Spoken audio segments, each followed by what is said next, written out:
This is the voice of the New York Football Giants, Bob Papa, and you are listening to the best throughout Europe, the Big Blue UK and Ireland podcast.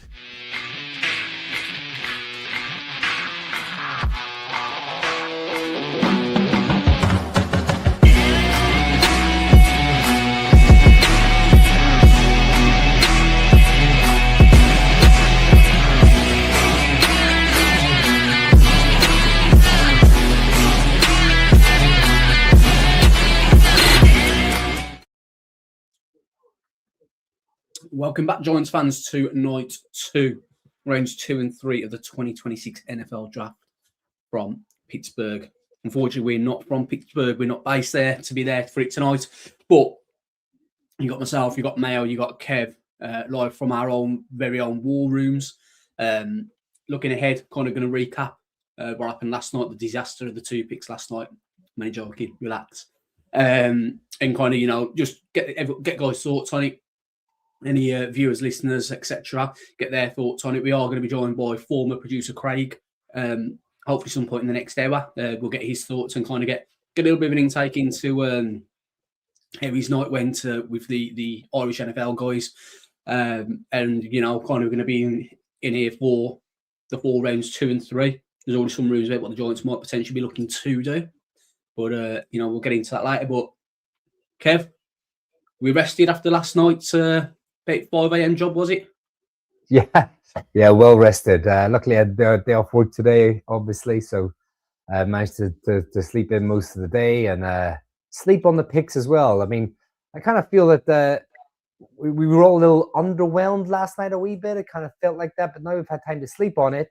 I think my view is certainly a little bit different than initially what they were last night.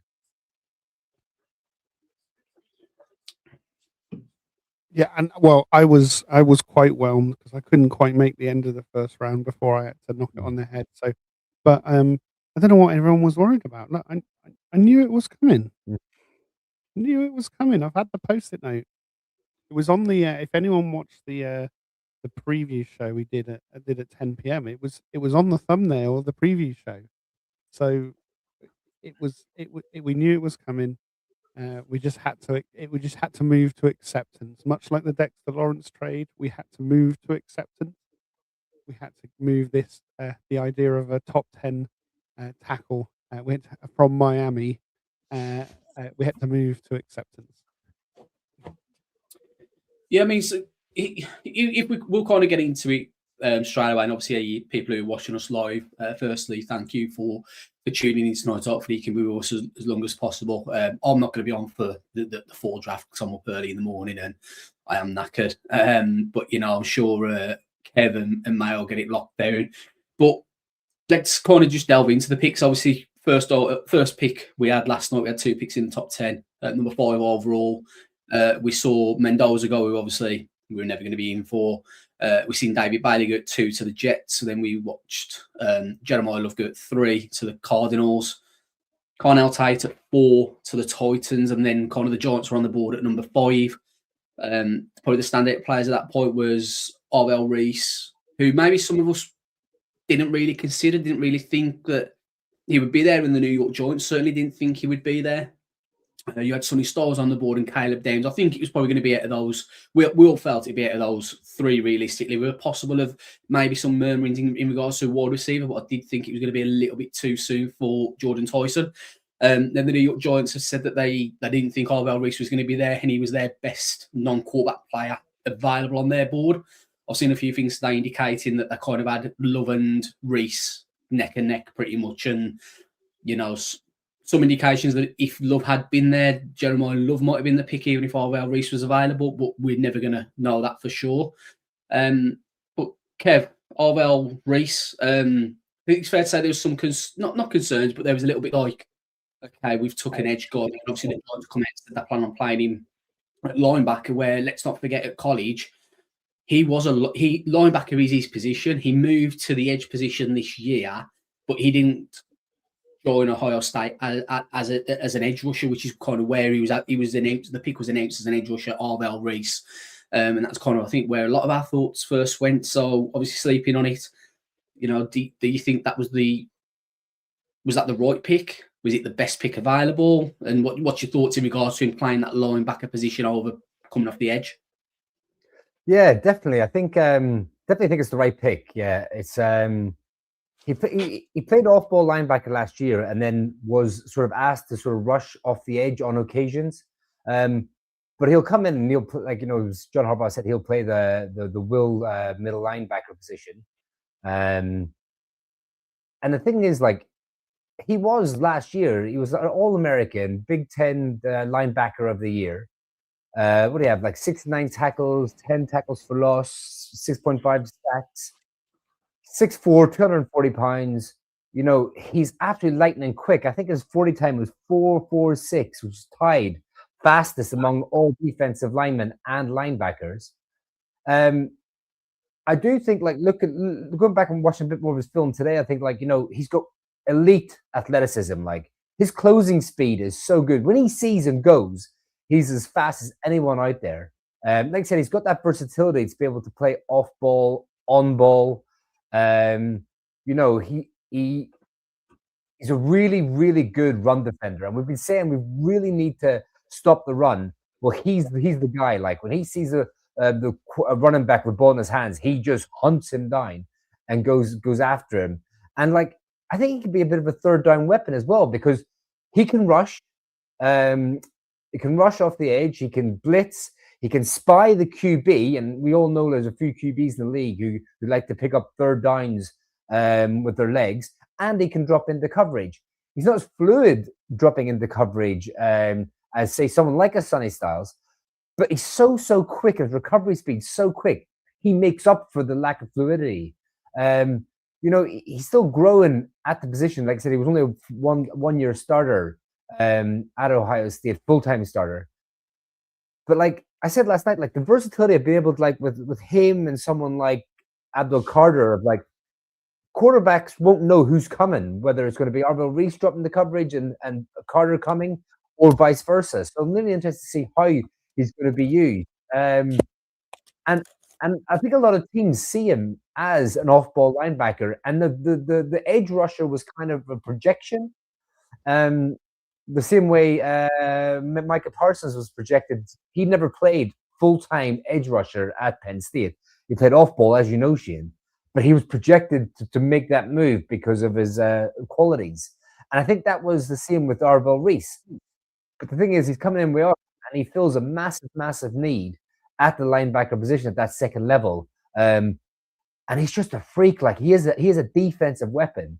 It can be played all over the defense. I'm really interested to see how he's going to be utilized in Denard's defensive scheme going forward.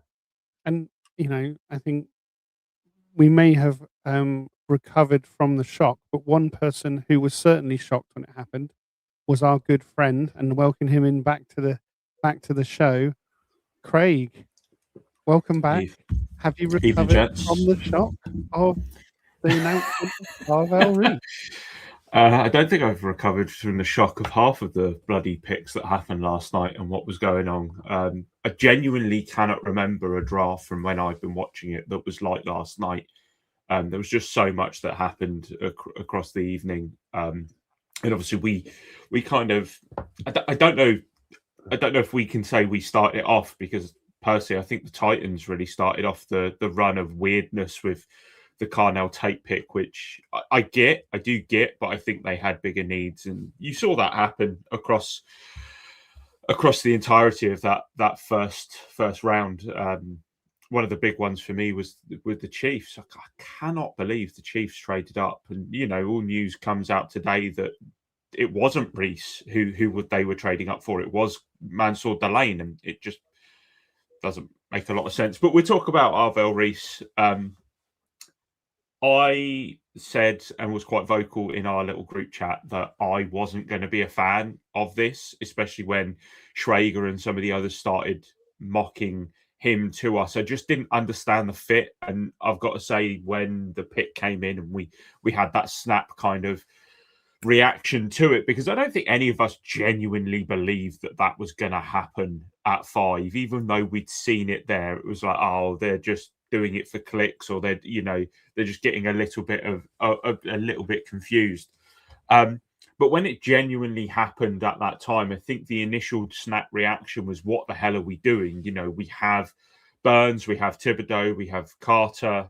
You go back to when they were talking in the post-draft presser last night. John Harbaugh name-dropped Chauncey Goldston as somebody which, we didn't see him at all last season, really, in impact spots. So we have all of that. And then you pick up someone like Arvell Reese, and everyone says, "Oh, edge rusher," all of that, and then you listen to what they're saying in that post-draft press conference, and I think Joe Shane was the one who turned around and said, "We're going to have him at Mike," and John Harbaugh kind of agreed with that, and I think that's what they're going to do, and they did kind of mention that they aren't going to just rotate him all the time. It is going to be something where he will line up at the Mike, or as Harbaugh said, A gap, B gap, C gap, D gap, and then continued on through the alphabet. Like, they'll line him up wherever they need him to, but I do think that they see him as a linebacker. And then it's interesting because then that carries across to the Maninoa pick, where with Marinoa, we've picked up what they're calling a de facto tackle, and that's what he was listed as throughout this entire draft process, is that Marinoa is coming in as a tackle, and then immediately the question gets asked, which is the right question, and well done to the beat writers for going straight in on that and, not pulling any punches. And Joe Shane and John Harbaugh both turned around and they said, look, yeah, he is going to play guard. And that's kind of where a lot of people were projecting him to go because of what he does and his stature and how he performs at tackle. He's a good tackle, and if we ever have to kick him out there because of injury or because in the future we decide to move on from someone like Jermaine Illuminor, we have that option. But to begin with, he is going to come in that guard position. And it's a position that I think all of us have said was an area of need. Like, we all said that right guard, it is right guard, isn't it? Yeah, right guard position between Illuminor and JMS was the weakest position. I don't believe in any sense that Evan Neal was ever going to be the answer to that. Daniel Falele came in and that was going to be probably his job to lose. And now I think it's a case of Falele's going to come in as a backup really for Marinoa. But yeah, two picks that, snap reaction, I think there wasn't disappointment or anger or anything like that. I think it was more just the confusion around it and the fact that they're not sexy, are they? They're not sexy picks. We had all fallen in love with Sonny Styles and Caleb Downs or Carnell Tate or Jeremiah Love or whatever way you wanted to look at it. And those two weren't being mentioned because of the fact that they are unsexy picks, but they fill needs, and they fill needs that the Giants have, and it kind of does make sense going forward. And as Marinoa rightly said, and I kind of like him for this, is he's willing to die for Jackson Dart, and that's exactly what you want to hear. Like, that is music to people's ears. Yeah, and I think for me, I never really considered Reese being available. So No. It was only in the last week maybe that I'd gone, oh, actually this could happen. And I think, was it the last mock that we did, Kev, on the Tuesday this week, where we had Reese fall in and went, or maybe it was the one that on the Thursday the week before, but basically we did consider it, just like, well, we've done everything else, let's think about it. And when you work it through, you go, well, he's 20 years old, he's going to be 21 in August, and so from a, where we've got prospects that coming off the board that are going to be 25 by the time the season starts, he's got a lot of growth still potentially to happen. And if you look at if you take and I don't want to say that he's going to follow the Micah Parsons model, but actually from what the Giants need from him, that kind of works anyway. But Micah Parsons came in to play linebacker for the Cowboys, and eventually just was such a good first step pass rusher that he just went, well, why would we not just transition him full time to being a pass rusher, because he was so successful at those kind of things. And this is the same kind of model for Reece. We bring him in as a linebacker and slowly go, well, you can develop your pass rush skills, you can develop your pass rush technique a couple of snaps a game, and slowly when we need you on a big third down, or we want to confuse the defense by kind of switching it up. So I think for me that's where you can say, well, actually yes, you can. And if he's an edge rusher for us in 3 years' time, 4 years' time, at the end of his rookie contract, he would have exceeded his value to us as just being a linebacker. And then with Sonny Styles, we're not expecting for him to go on that journey. And that's where you're kind of going, well, okay, we all wanted Sonny Styles. Maybe we've got someone that could be the same level as Sonny Styles, but then one step further. He could go one step further and provide a more position of value.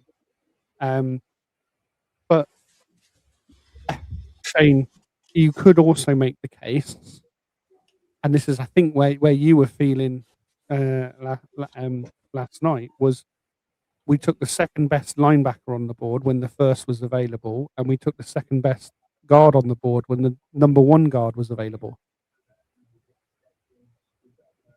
Yeah, and that's exactly what it is for me. Like, so I think when we was talking about Bailey versus Reece in the mock draft we did, because obviously I was picking at number 2 for the Jets last night in the preview show, I said Reece has got the higher floor, higher ceiling, but Bailey's got the higher floor, and I think that's very similar to Sonny Styles as well. I think Sonny Styles is going to be a solid, consistent, all-pro linebacker year in, year out, who's got a safer floor.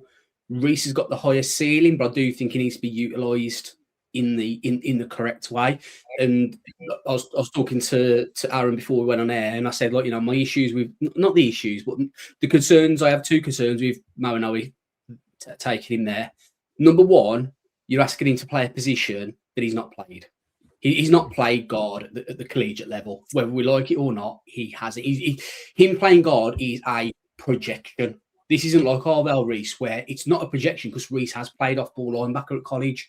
So you're kind of hoping that Mawanoe can play that guard position, and there's no reason as to why not. And I'm sure maybe next week's episode, Mayo can maybe go into a little bit more depth in regards to a tackle having to play the guard position and the complications that can lead to that. But also on number 2, what's the back situation? There's rumours about this herniated disc of some sort, and I'd go by the whole, we've got Miami's athletics coaching, so we must be sound. For me, Sonny Styles was the better and safer pick than Arvell Reece, and Vega Ioane was also the better and safer pick at the guard position. I've got on record numerous times and said Vega Ioane is the best guard prospect to come out of college since Q Nelson.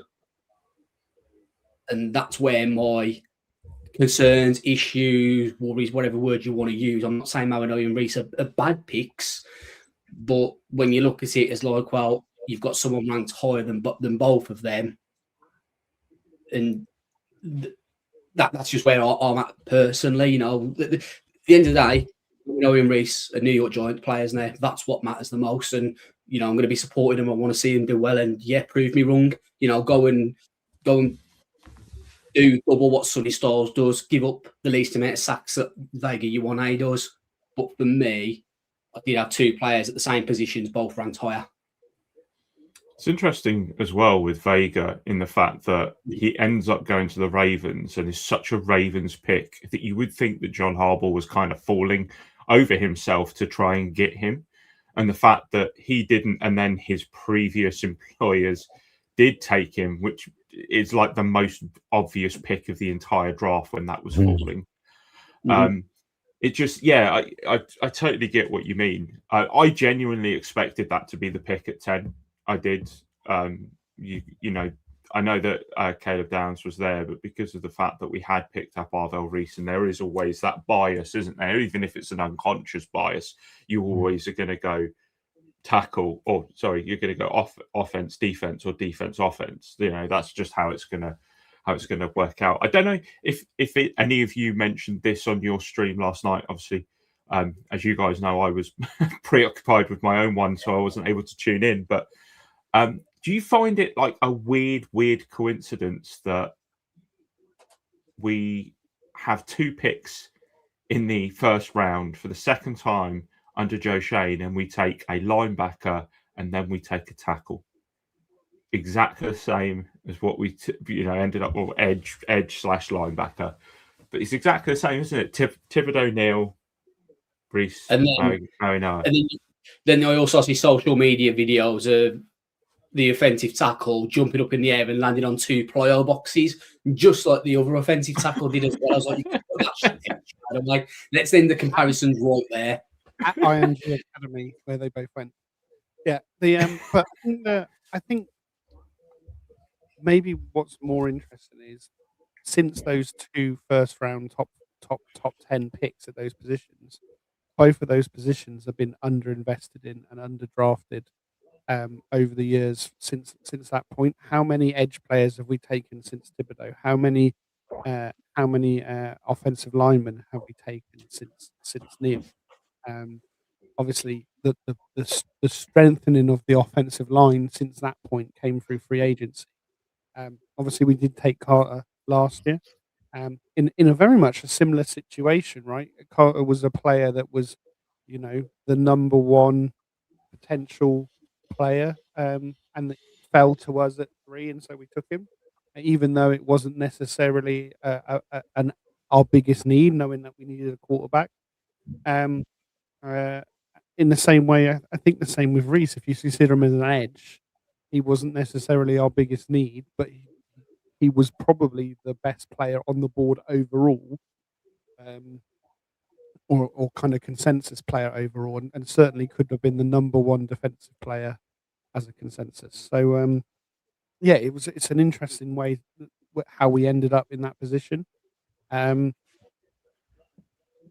Really would have been interested to see how much the phone was ringing and what was offering, because of the trades that were done in general last night, a lot of them were pretty fair value, particularly the ones down the bottom of the first round. There was a lot of trades where you went and looked at the trade chart and went, yeah, that's pretty fair, and this, that, and the other. So it wasn't too much. Maybe the Jets one where they get back into the first round, the price was too much. Apparently, the Giants did look to come back up into the first round, and given our draft capital and what we want, and another thing of note, I'm not sure anyone's been giving up 2027 picks. Everyone thinks 2027 draft is going to be loaded. All of the exchange of picks has been this year. There haven't been people moving picks next year, which is what we saw a lot of last year. One thing that I'll put this out to Kev. I'll get your opinion on this. But if you see Kayvon Thibodeau potentially going later, and then we're talking about Arvell Reese and the fact that he's probably going to end up at linebacker, do you maybe double dip on linebacker maybe across these next couple of days, or do you maybe look at someone like I don't know, Bobby Wagner? I think he's still available out there as a post draft acquisition that you can pick up, where you're not giving away compensatory picks because of the fact, in the same way that we're looking at DJ Reader after the draft because of the loss of Dexter Lawrence. Like, do you think that changes things? Would you see more rotation there, and there might be another need to get another linebacker in that case? Yeah, definitely. I think there's some interesting day 3 guys in this draft that I think come in and could spot start, but definitely give you like depth and core special teamers. I mean, because if you look at the depth behind Edmonds and Reese now, I mean, Moose, I kind of was a bit underwhelming last year, and then we haven't got much else after him. He's on a bit of the smaller side anyway. Whereas you look at Edmonds and you look at Reese now, they are like big linebackers. So he doesn't kind of fit that mold. So I definitely look at adding something to the room via day 3, or like you said, going back to the free agent market. I mean, we're pretty much linked with DJ Reader. That looks like that's definitely going to happen at some point post draft. So I mean, like, I definitely think we need to add to the room.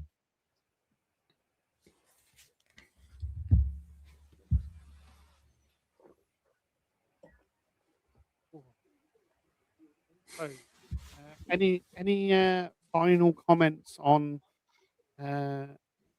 first round overall, or are we, as I've read the room and we've seen some of the comments in the chat, now that we've all slept on it and not had to make our snap judgments at 2 a.m, watched a little bit of tape, seen some of the things that have gone out there, we're kind of understanding the decision made, even if we still would have gone the other way. We're not giving this an F.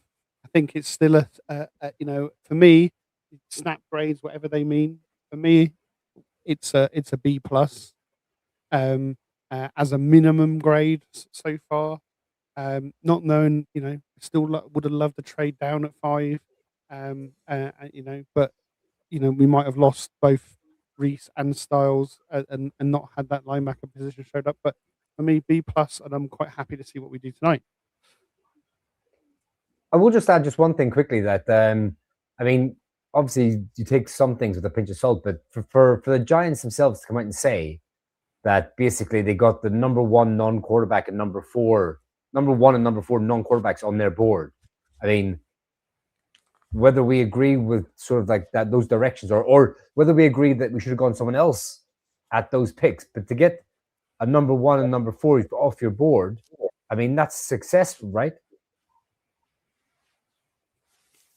Yeah, I think we also, what we saw last night with that press conference after the picks, is the fact that there's going to be a real step change in the way that news is delivered to the fan base from the head coach. I think if you had Brian Daboll in that room, there's no way that you're revealing your hand of what you're going to be doing with those 2 players going forward. I think you would leave that up to happenstance, and Daboll was always somebody who tried to hide everything and keep his cards close to his chest. I think what John Harbaugh's come out and done there is immediately turned around and said, look, this is how we're going to use them. And I think that's tempered expectations just that little bit more in the terms of what we were all worried about. Because when these players are shown in mock drafts or on the TV when they're picked, obviously they state that, tackle or linebacker or edge rusher or whatever they want to do. And I think that you can quite easily just gravitate towards that and then put 2 and 2 together and get, 8, as opposed to what Harbaugh was doing, which is just turning around and saying, look, this is where they are touted, but we're getting players who have the ability to move around.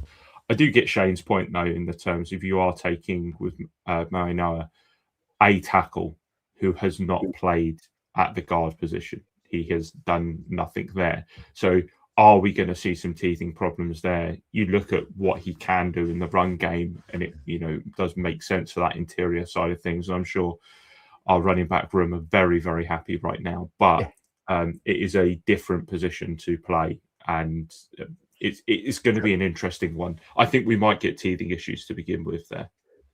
True. Just add that though, like, but historically, in the first round, tackles in college that have moved to guard in the NFL have actually been quite successful. It's quite a good hit rate, to be fair.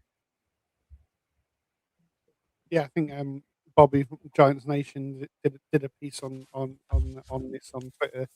And like I said, I think Shane will save it till next week for a bit of an in-depth tackle to guard conversion talk.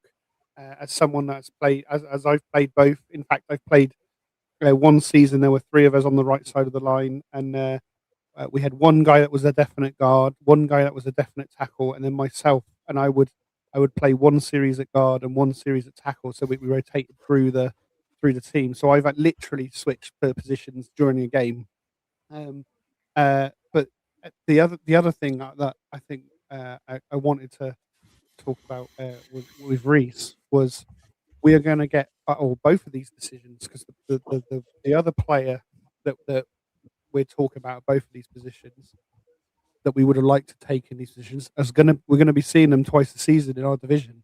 So we're going to see very quickly over these rookie contracts, should we have taken Downs, should we have taken Styles, or were we right to take Risa Mauinoa? Because both the Cowboys taking Downs and Styles going to the Commanders, we're going to get that first-hand look over the next 4 years, at least. So obviously that's talking about kind of last night.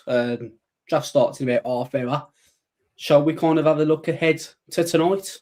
And I think really there's probably only kind of one place to start. There's been a few little rumours and murmurings going on, like I don't know if it was Kev or Matt. One of you guys alluded to the Giants were potentially looking to trade back into the first round for potentially Amari Cooper. They want to get Jackson Dart some weapons, which would indicate that that they're looking to get an offensive weapon. But if we look at the defensive side of the ball, and not players that we're going to draft, but maybe players that could be leaving. Now, obviously, like I've alluded to, we took Arvell Reese last night and he got announced as an edge, and straight away a lot of us were like, well, we've got Carter, we've got Thibodeau, we've got Burns. Do we need another edge guy? And then Joel Shane's come out, or I don't know if it was John Arbor, one of them come out and said, like, we're keeping Kayvon Thibodeau. And then I think, was it Garofalo a couple of hours ago alluded to that the Giants are maybe taking some phone calls on Thibodeau, and I wasn't watching it when it was announced, so I've not seen the tweet. I don't know, did he specify the Saints or did he allude to the Saints? What he said is that he had heard rumours, and when he was pressed, he went, "Oh, what are the last few letters of Thibodeau?" As in, was it AUX? And then he said, "I'll just put a G in front of it," and that's obviously one of the Saints kind of things, is Go Saints, spelt in that way. So that is the way that it points. And obviously, I'm close to the Saints kind of fandom with Anna.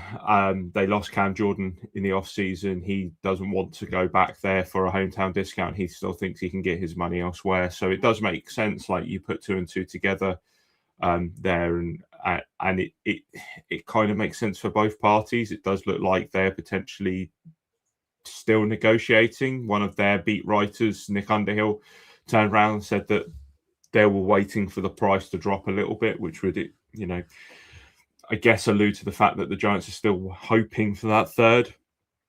But who knows? Yeah, and obviously kind of kicking on from that, we have had Jordan Schultz sent a tweet out probably 15, 20 minutes ago, and has basically turned and said the Giants and the Saints are in conversations. And then Jonathan Jones, who is part of CBS, I think it is, he's also come out and said that he's suggesting a trade for Thibodeau tonight as one of the veteran players who could get moved on. I've not listened to the video clip. I've literally just read it on a tweet now.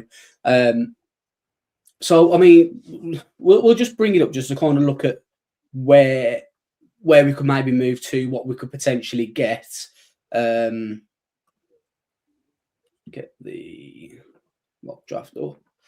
So obviously, if we look at the mock draft here, we're not going to look at draft picks right now, but let's say the Giants did want to trade Kayvon Thibodeau, so we'll bang that in and we'll force the trade through if we need to. Obviously, Saints are the first one that's been spoke about. Now, I think we'd all agree, and it's fair to say 42 would be a little bit of a low ball. We'd be ripping the Saints off. I don't think none of us are expecting the 42nd overall pick for the Saints. We all give Joel Shane credit for his trades and he pulls off, but even that would be something to pull off. So I think it's fair to say you're probably looking at pick 73 to get from the Saints. Yeah, I would say so. And if you go over to the draft chart, obviously the Giants, the Saints pick, I know we can't put points on the player, but it's worth 225. So would the Giants have to send anything? Would they maybe include Thibodeau and 145 for a third rounder? Or does just Thibodeau straight up get it done? I don't know. Let's flip the script. Let's say we're New Orleans Saints fans. I You think probably, if I was a you Saints probably, fan, I'd want something else. yeah, you probably want a sweetener, wouldn't you? Because you're picking up a relatively big fifth-year option there. You're going to have to pay him as well, probably, unless you're only having him on a 1-year loan deal, essentially. So, Yeah, so if this was flipped and I'm the Saints, I'd be saying, okay, maybe I don't want to do the pick, I don't want to do the trade, but if we're going to do it, I don't just want Thibodeau for 73. I mean, if I'm the Saints, I'm saying let's chuck 105 in for us as well. Now the Giants can bounce back and counter offer it and say, well, we don't want to get giving you 105, but we'll give you 145. You know, a bit of a meet, a bit of a compromise.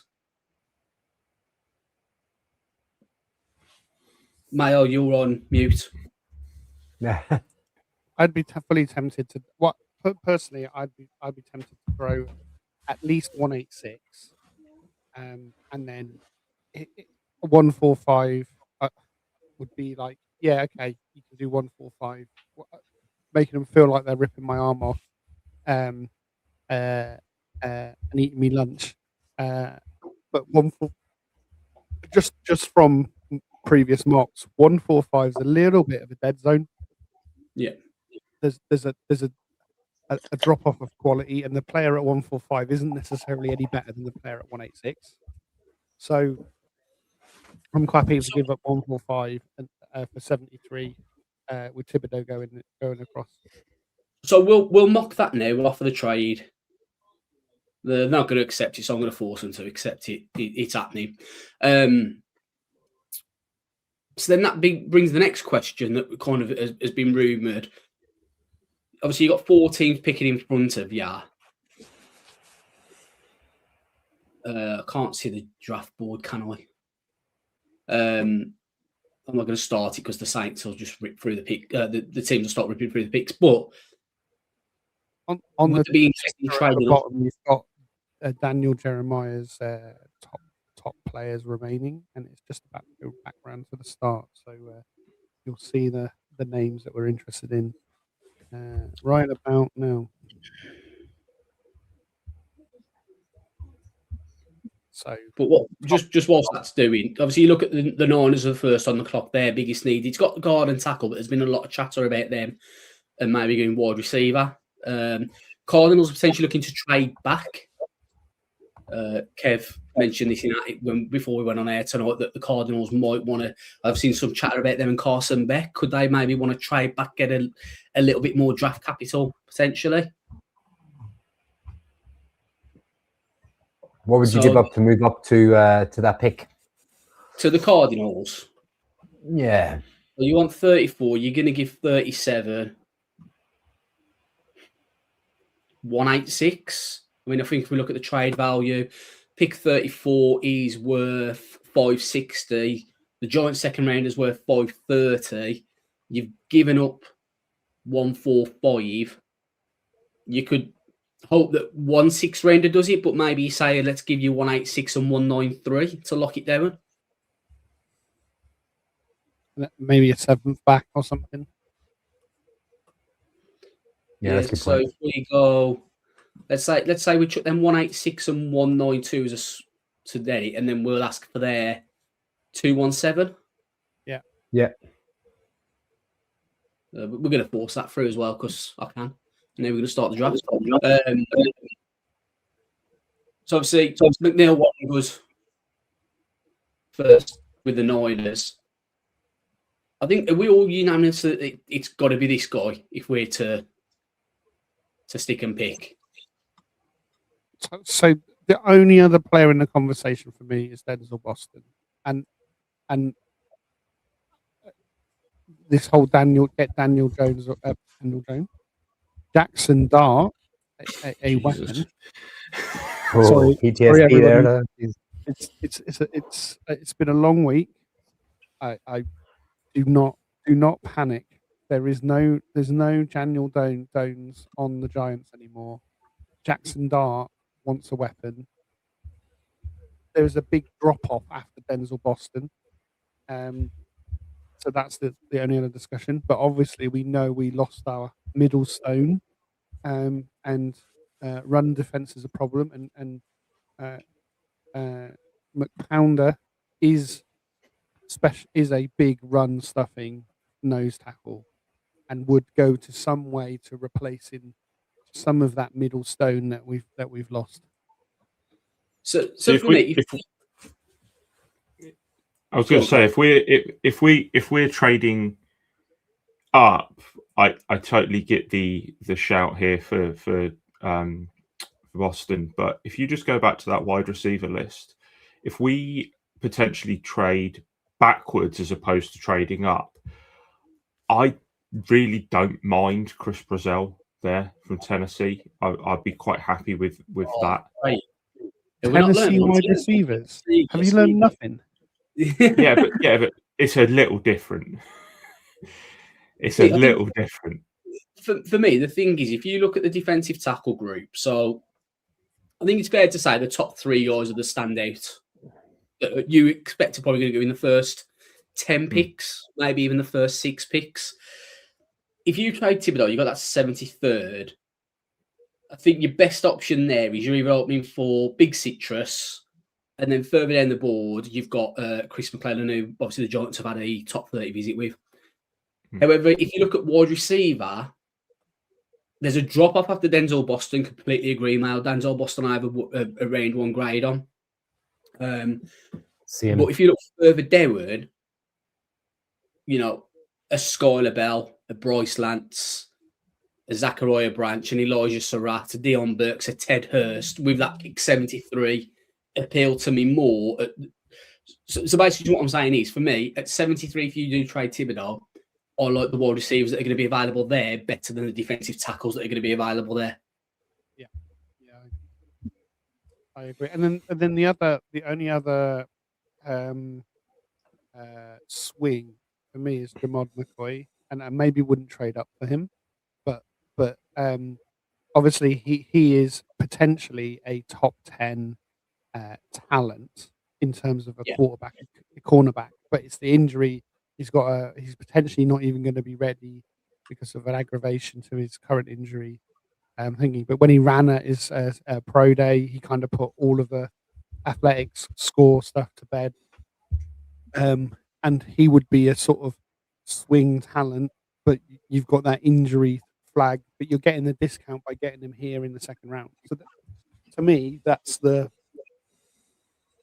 3 guys. Obviously, the edge rusher that the Ravens took had an injury red flag, and obviously he's worked out in the NFL. I can't think of his name now. But he was a guy that fell out of the first round. Michigan guy. Yeah. Jarbo. Yeah.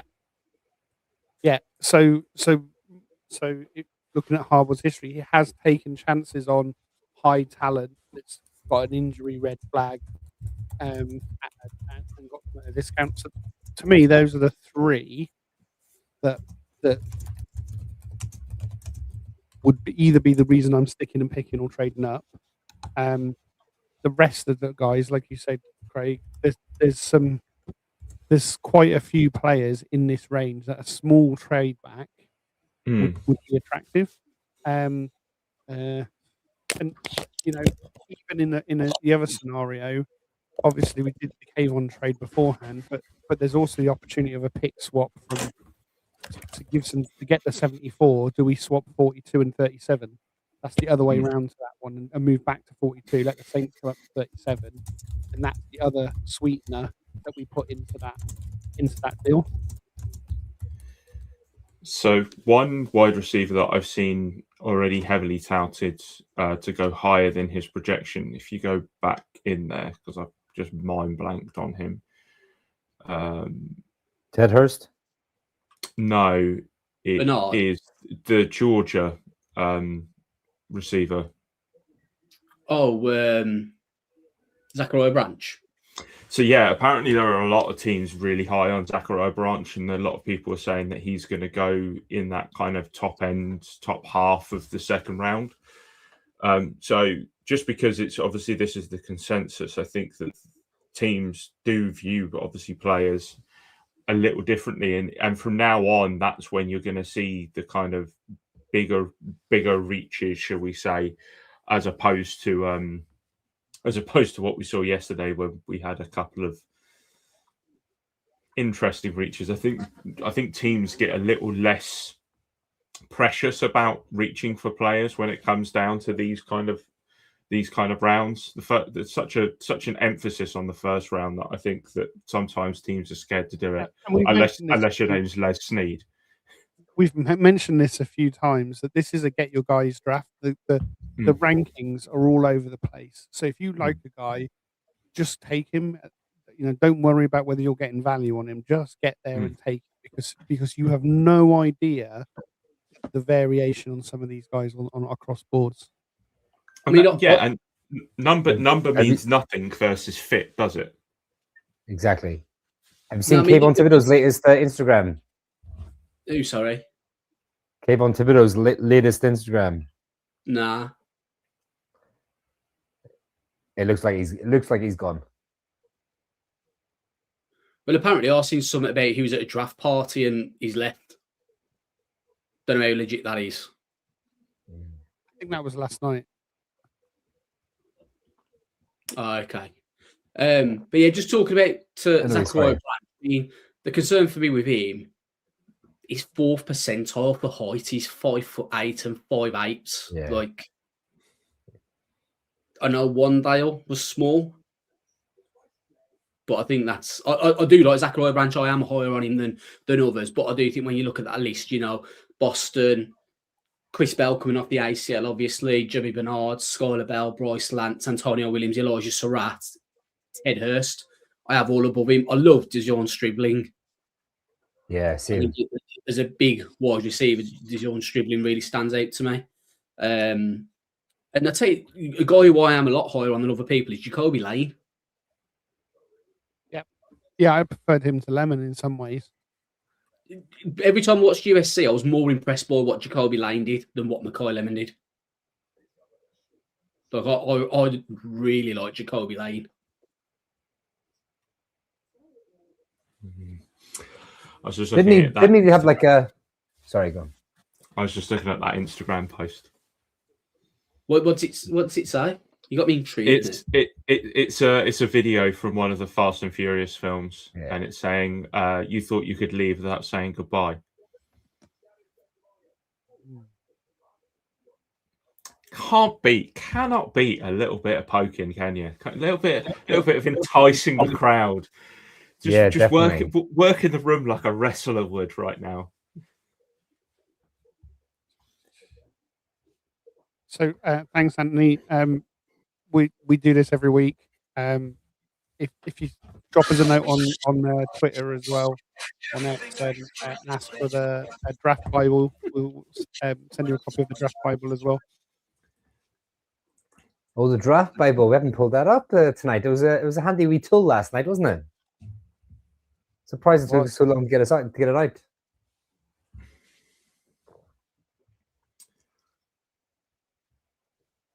So you definitely think if McDonald's there for us to take, we're going to take him and try and plug that massive hole that's been left by Dexy. So I was just reading, someone who does something for the Saints. He tweeted out half hour ago saying that, replying to Jordan Schultz, basically saying that it's been a long-going conversation. Tires were kicked back in February. I think the price might have to dip a little to make it happen.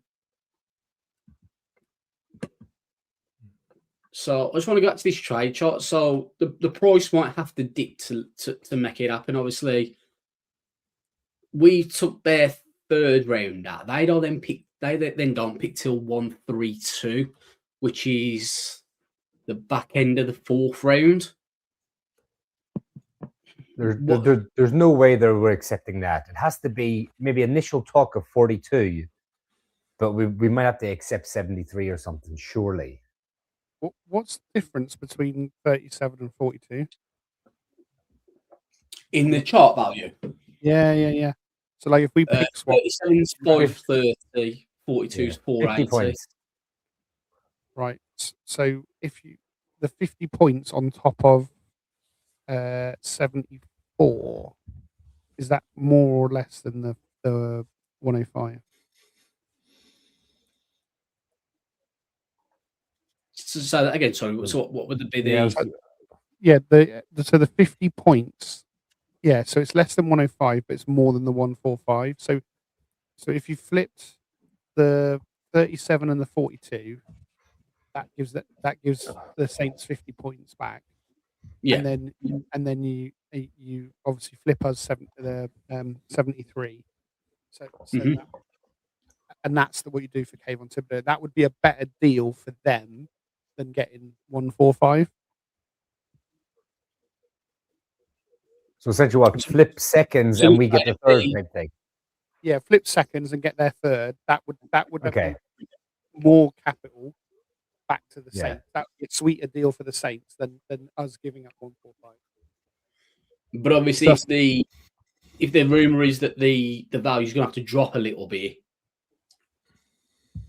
then as a Giants fan, you got to hope the talk was initially a second rounder, but it's Yeah. going to drop to a third rounder more than it was a third rounder dropping to a fourth rounder.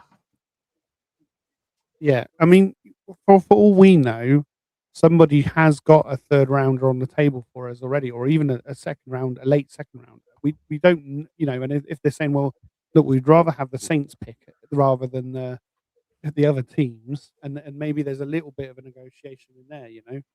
Obviously, if you're trading in conference, you don't want to give up too much of a discount because it could cost you a playoff spot or whatever down the line.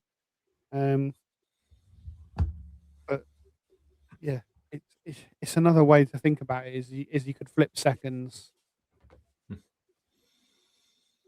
So while you boys try and figure this out, I am gonna disappear after my brief cameo back on the pod. Oh, I'm being full screen now as well for some reason.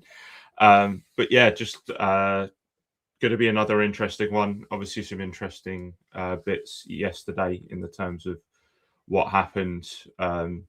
I'll have you boys on the phone. I'll see how long I last, seeing as I'm running on 3 hours of sleep and 2 delightful little flights to and from Dublin. But I can't believe nice you being pretend you're back. going to miss out on Thibodeau trade.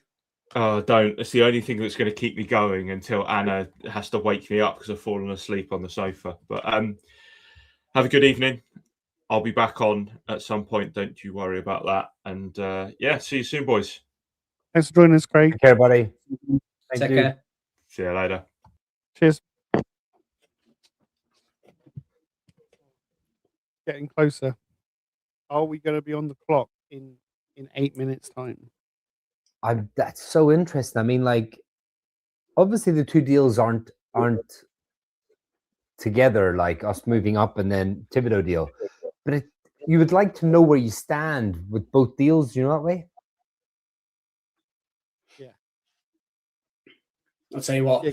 If they did the trade, I hope Malik Neighbours ain't on stream tonight. Say that again. I said if they do the trade, I hope Malik Neighbours ain't on Oh my god. stream tonight. Yeah. Have you seen him on Bleacher Report? Some of the stuff. Yeah. Oh. So Dunleavy tweeted 20 minutes ago saying that his sense is the Giants have waffled a bit on trading and keeping Thibodeau over the last few months when teams have called. It's been more of a what's your offer than here's what we want. Yeah.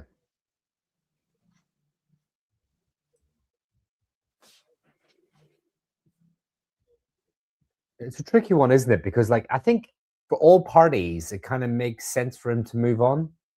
He wants to be a starting pass rusher in the league, and I think he's capable of doing that.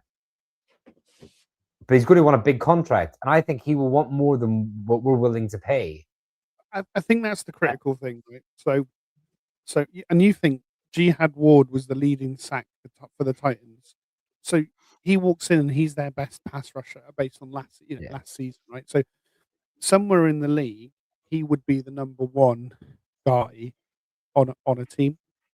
So he would want to be paid like a number one guy on a team, and we've seen what Pro Bowl, extensions are in the last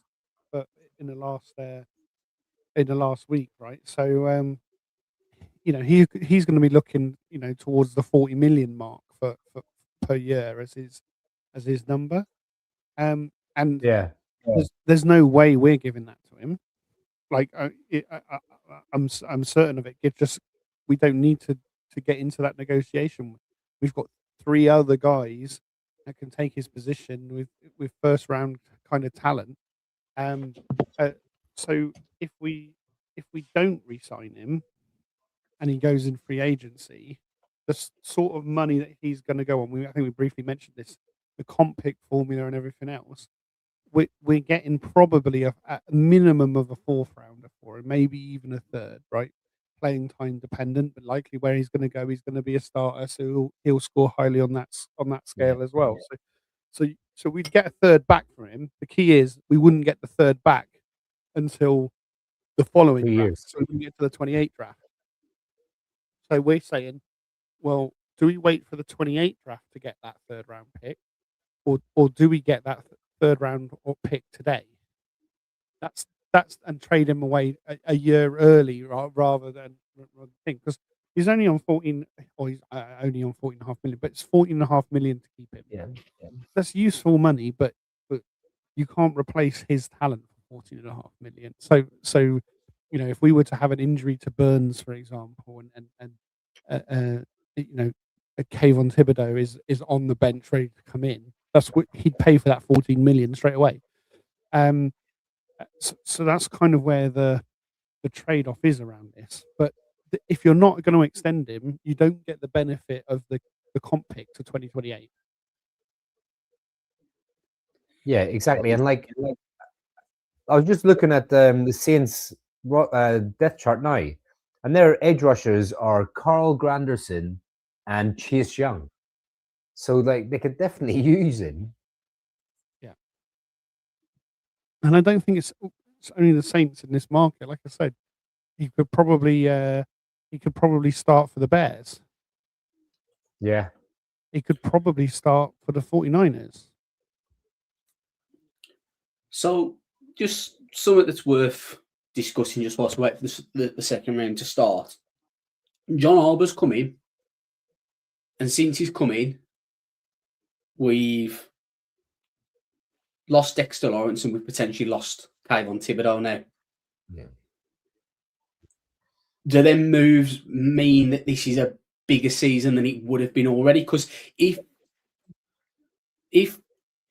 Dexter Lawrence didn't want to be here, but if Lawrence and Thibodeau go elsewhere and light it up, and we have another 4 or 5 win season, is that the worst possible case for this? I say new regime. It's not really a new regime because Joe Shane's still here. But is that the worst case scenario for John Arbor? I'll let you go, Mail. Yeah, I don't know, because again, if you go back to how far away we were last season, and those blown leads, this, that, and the other, do we believe it was the coaching and the coordinator? Because if you then have the what's the metric, wins above a replacement, or where the war, if you get your players back to playing the peak of their wins above replacement, this is a fringe playoff team, right? So it complicates matters, but I don't know if it's the deciding factor. I think you just have to move on and just literally forget. I know it sounds hard to do, but you just have to, they're not in our plans anymore. Like Saquon's gone on to the Eagles. And it is like I said, it's not quite a new regime, but it's definitely it's going to be a new Giants. I mean, the longest tenured Giants now is Slayton, and we don't know how long he'll be with us after this season. It's a really, really young team. It's a new team.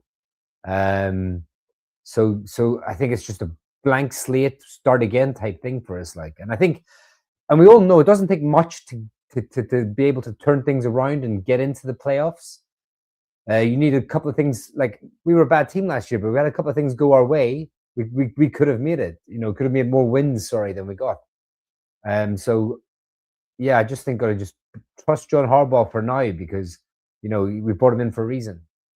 So here's a weird thought: if we do trade Thibodeau, Evan Neal would have outlasted Thibodeau on the roster despite not getting the 5th-year extension and Thibodeau getting it. How wild is that? Yeah, that is crazy.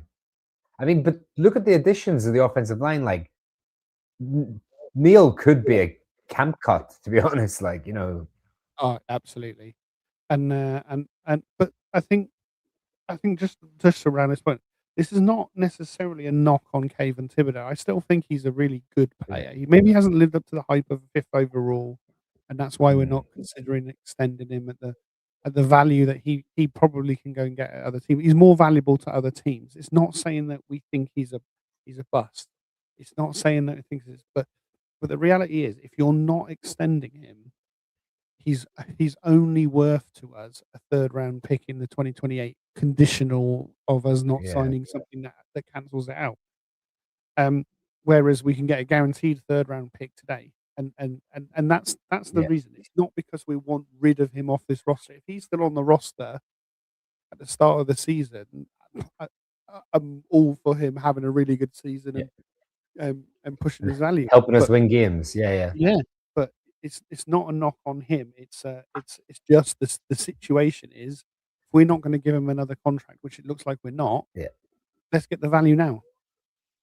Yeah, 100%. I mean, and it just helps with the building a team in sort of John Harbaugh's image. Do you know what I mean? You're taking a player that you're not going to re-sign, and you're getting a player that he will have input in drafting and be able to coach up. Do you know what I mean, for the next 4 years? And just as Goodell's kind of kicking off round 2, obviously at the minute the Giants have only got one day 2 pick, number 37 overall, and that is going to be announced by OC Umenyiora tonight. So OC kind of representing not just the New York Giants, but I know he's got Nigeria origins and also he's British origins as well. So obviously being the UK Big Blue UK and Ireland podcast, it's great to see OC up there announcing the pick today. Shame we couldn't get a T-shirt out to him to wear to represent, or a little badge to have on his suit. I'm sure he'll be wearing. Yeah, and especially with obviously his health troubles that he had at the back end of the regular season as well. See him healthy enough to travel and do these obligations and announce a pick. I'm sure he'll be entertaining on the mic when he gets up there soon. So yeah, really good to see.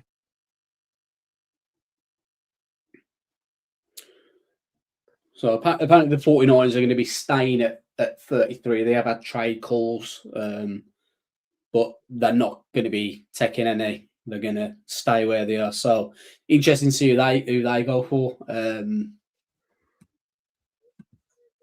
a lot of good players still on the board. You always find first-round talent. They always kind of slip out of the first round. That's why this pick at 37 is massive, because we could end up getting a player that I have, you guys have, and other people have first-round grades on.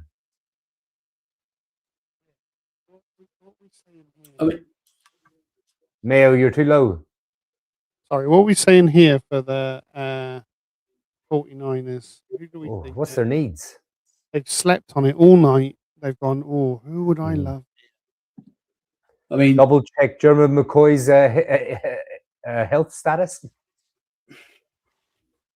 I mean, according to PFF, the needs are O-line, guard and tackle are the first 2 needs. I don't think there's any O-line worth taking in. Maybe Emmanuel Pregnon, Chase Bisontis are the only 2 that you take. I don't think there's a tackle worth taking here. Could they just take BPA here? Could be one of our targets. What was there? Was the other needs again other than O-line? Sorry, Shane. O-line, guard, tackle, edge, safety, according to PFF. Well, you still got TJ Parker from Clemson still on the board. Gabe Yakis from Illinois. Zion Young, all really, really good sort of edge rushers. Parker would be the best one for us, right? Them taking Parker. 100%, yeah. 100%. Also, also for Thibodeau as well. Like we want loads of edge rushers to go now. Yeah. So maybe the Saints get a bit nervous come 46 or whatever they're picking. I mean, if you look at the Saints depth chart, they're probably not going to be good. I'd be surprised if they went wide receiver. They've got Mike Evans, Ricky Pearsall, Christian Kirk as their main three. Obviously, you've got Trent Williams, but he's not getting any younger. Right tackle, they've got Colton McVitt. The guards look a little bit questionable.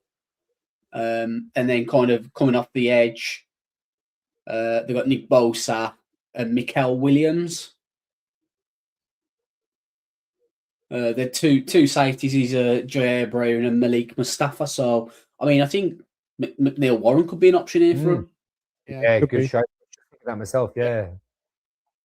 And I think he is on the ticker. Daniel Jeremiah's remaining top players. I think Warren is his number one guy. So I think he had him at 15 overall. So yeah, he would be a thing. And again, a player that we all liked, a big safety, right? Big guy playing safety, but just 6'3", 200 pounds. awesome, some awesome tape from him, and you could see why he was getting first round buzz, but probably has ended up about when he came into kind of pre-combine. This is about the range that we thought early on day 2. I mean, we've spoken about obviously the D tackles. We want to see the D tackles stay on the board. Realistically, if we're going to be staying at 37, I mean they've got Osaro Odigizua and Alfred Collins. Could you get an upgrade? Yeah, but I think when you look at that depth chart, I think McNeil Warren stands out here massively. Yeah, would they go Boston? I'm not sure. I know Christian Kirk ain't great. Mike Evans. I just think that DB room really looks weak. I think they would be more. I think if they go wide receiver, they're more interested in a slot style rather than Boston. Obviously, Mike Evans being there. I'm not saying Boston's necessarily Mike Evans, but he's more of that mold. He'd be too similar, I would have thought. Yeah, I mean, that's to be honest, it's a good comp for him. Yeah, Jeremy Bernard's an option as a kind of inside-outside kind of guy. Oh, I like him. You know, he's just solid at everything. He doesn't excel at anything, but he's a gritty player, and he's just someone you'd love to have in your team as a number 2. Yeah, definitely. On the live draft room.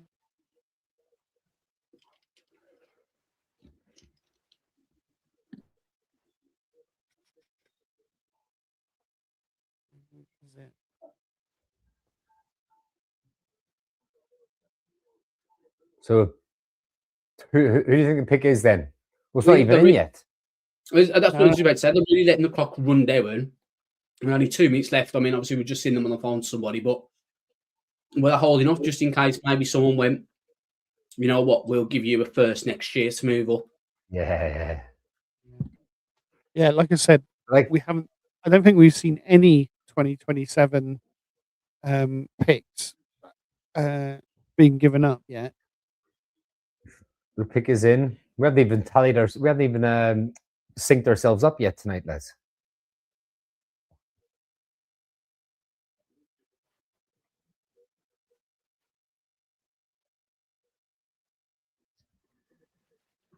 John Lynch is talking to somebody on the phone. Yeah. I mean, they don't look overly happy, do they? Yeah. Maybe they already, when you're sitting on the clock overnight, maybe you've already got excited when you made your decision. Yeah.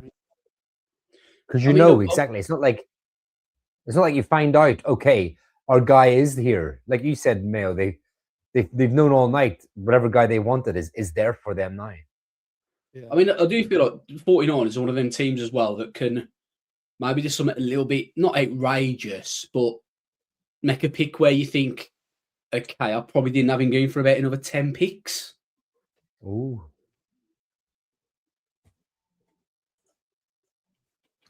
Obviously, we will say as well, like we did last night, kind of appreciative no tipping of picks.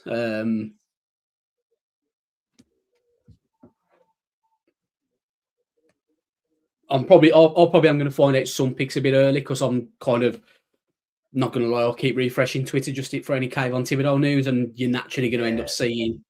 But when it comes to Vegas, Las Vegas on the clock, we'll go radio silent for our pick. I think, like I said, I think EMW makes the most sense for me. But if it's wide receiver, I would say it would be a slot guy. I have seen the 49ers pick whilst I'm looking. I'm not going to spoil anything.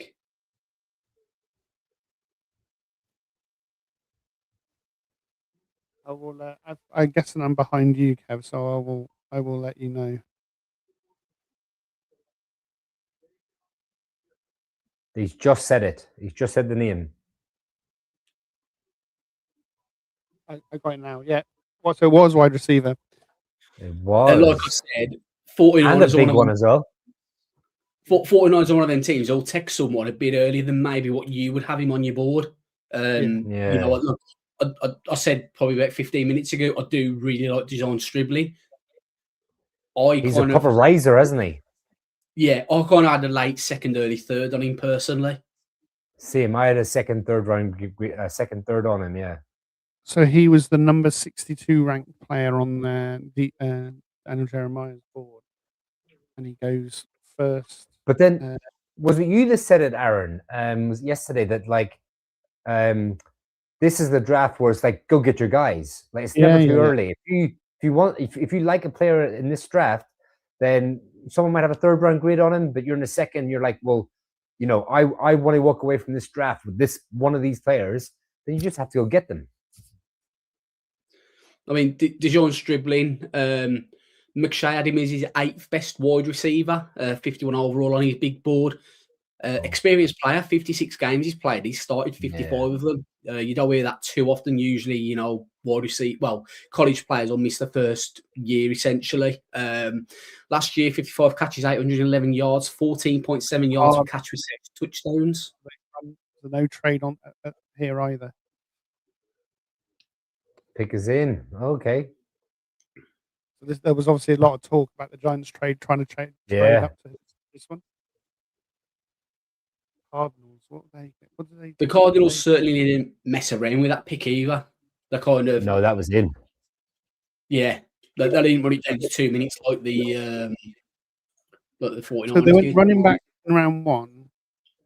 You reckon? And obviously the talk was they could take Maui Noah in round 1. Do you think they could go Santis Pregnon here?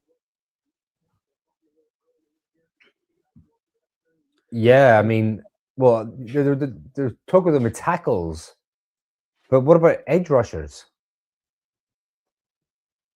Yeah, I mean, at the moment it's what? Round, didn't they?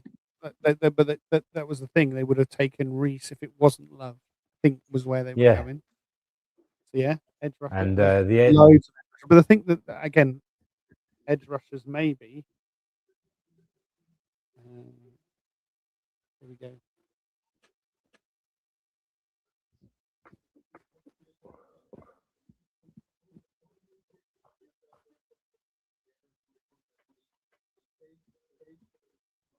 Yep, seen it. Fair play.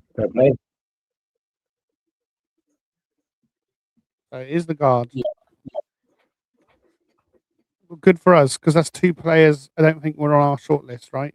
And we're what 2 picks away now. And there's this pick's interesting there. Buffalo. Yeah, We've traded down and traded down. I think this screams Boston. Yeah, 100%.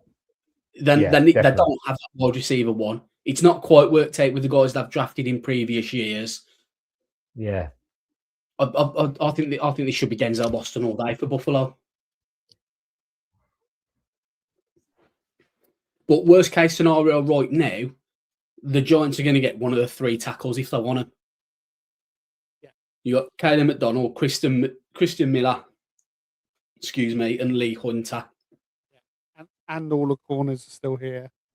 Yeah. So the trade down is looking more and more possible as well, because there's so much here. Yeah, I'd say the interesting one will be this. If the Saints want, because I've read also the Saints have been one of the teams that were looking to move up.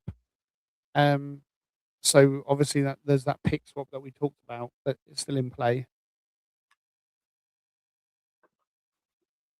Well, I was going to bring up the Bills depth chart now, comparing it with what PFF's got. I mean, PFF has got them needing D tackle, guard, linebacker, safety. The two guards are Alec Anderson and Cyrus Torrance. D tackle wise, they've got Dion Walker at nose tackle. Obviously, they've got Ed Oliver at D tackle. Edge could be a bit of an E. TJ Sanders, Greg Rousseau. The pick is in. Pick is in. I mean, guard would be perfect for us here, would it? Guard would be great. And there's a good chance the Raiders would take a guard, right? Even if this isn't guard. Raiders obviously gone for the new quarterback.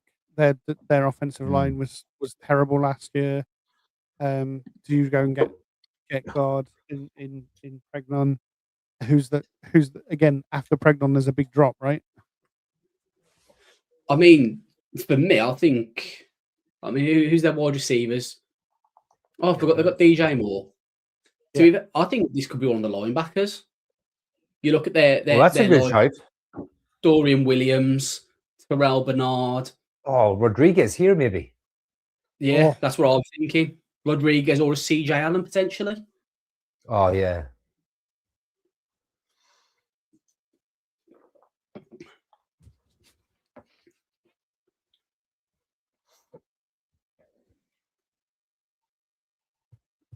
So if they pass on Boston and McDonald, we're guaranteed to have one of them available for us, aren't we? If they don't, and we won't pick either. Because and obviously the Raiders are on the clock then, but they can only take one, right? Yeah, but I mean, like, even if both are on the edge, TJ Parker, fair play. That I think is really good value. Trade down. How many times did they trade down and to get a first round guy like that who's underrated, I think. But I was saying, Aaron, that like we could have Boston and McDonald on the table for us, but we would pick someone else. I can't see us passing. I mean, I couldn't see us on downs, but there you go. So obviously, Houston's traded up to get ahead of us. That's McPounder. They'll be coming up for McPounder. That they were literally one pick behind us. Don't know what the trade is, but they were at 38. Raiders are at 36, and they've jumped the Giants. Could it be reward to tackle? You've got to jump the Giants. You knew that's our biggest need. Yeah. It's a bit like the whole Lions wanting a tackle in the first round, right? It's so obvious. Yeah, it's. I want to see what they've get up to get in front of us. Yeah, because we would expect similar to go back as well if we want to go back now.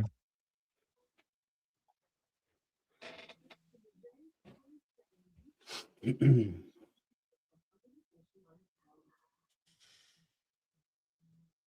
you think Pregnon's age is worrying some teams? Maybe. Or something that's not really happened so far this draft, it seems. You always get players drop back that have had medical issues flagged, and we don't get to find out about them because we're not in there. You know, I remember a few years ago, Maurice Hurst dropped to some like the 5th round.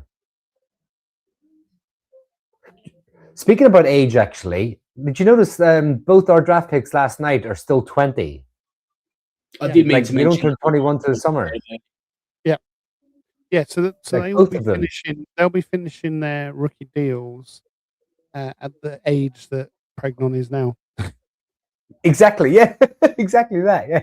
I mean, that's crazy, isn't it? I have seen the Texans pick. Brock, how can I find the pick, but I can't find what they've traded? Oh.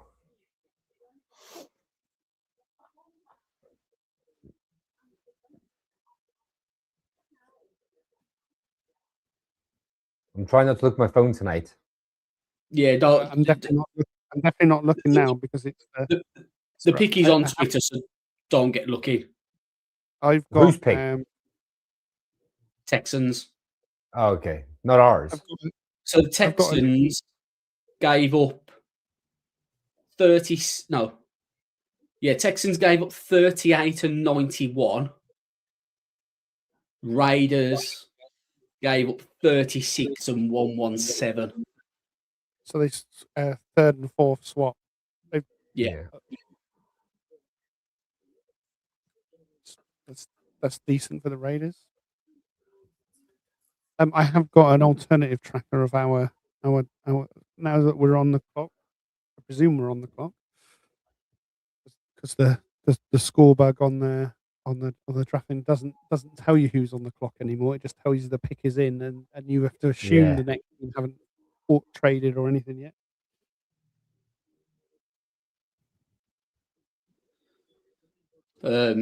Yeah, so I've seen the Texans pick. I'm going to assume it's See the McCown job. too because that's exactly the one team I was worried about jumping us for a D tackle. So I'm going to And he's assume on that's screen Gold. now. There we go. What is their D tackle room? Out of curiosity. So that means Sheldon Boston. Rankins, Tommy Oh, Tagoya, that's a nice- Logan Paul. That's a nice move for the Raiders. Just go back 2 spots in it. Yeah. Yeah, got an additional third,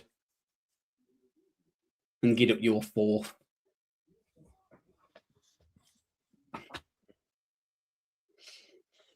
The good news is tonight they've gone for an ad break before the Giants pick was coming in. So it's the Texans who've had to wait a little bit tonight. Well, could this be McNeil Warren? No. This is the Nah, they've got only reason Jalen they would Keith. jump us. The only reason Reed they Blank. would jump us is a D tackle. And it's obviously not going to be a wide receiver because they took a slew of wide receivers last year. Jalen Knoll, Jaden Higgins, obviously. You got Tank Dell Yeah. coming back from injury. Commissioners at the podium. There we go. I've seen it.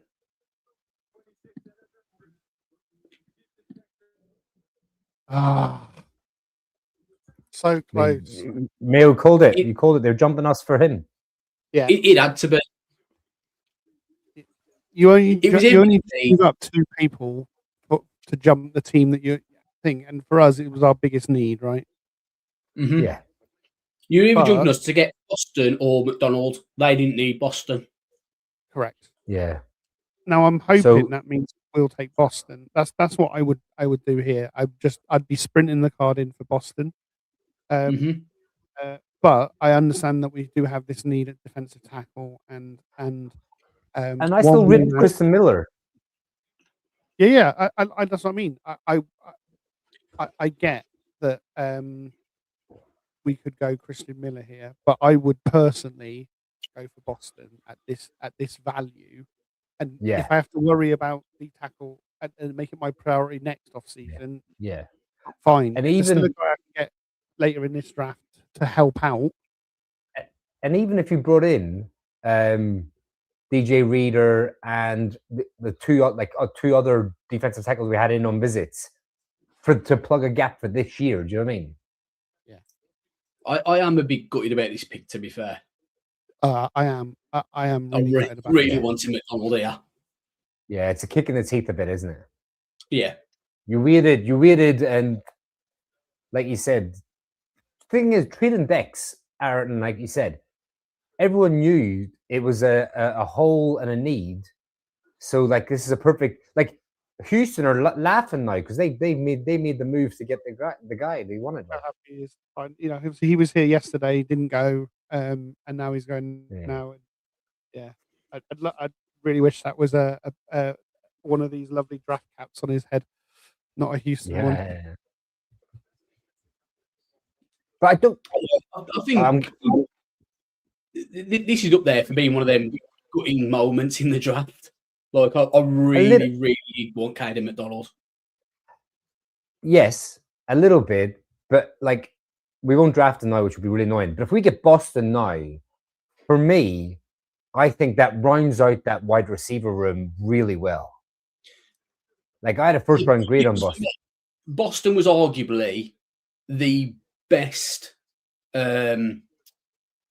the word? Complementary receiver for Neighbours. Yeah. You know, a Carnell Tate, Jordan Tyson, I didn't quite see him as a complementary piece, whereas Denzel Boston, I do see him as that complementary. And it's the second round, so it's a perfect spot for him as well. Yeah. I mean, obviously, here we could still go defensive tackle.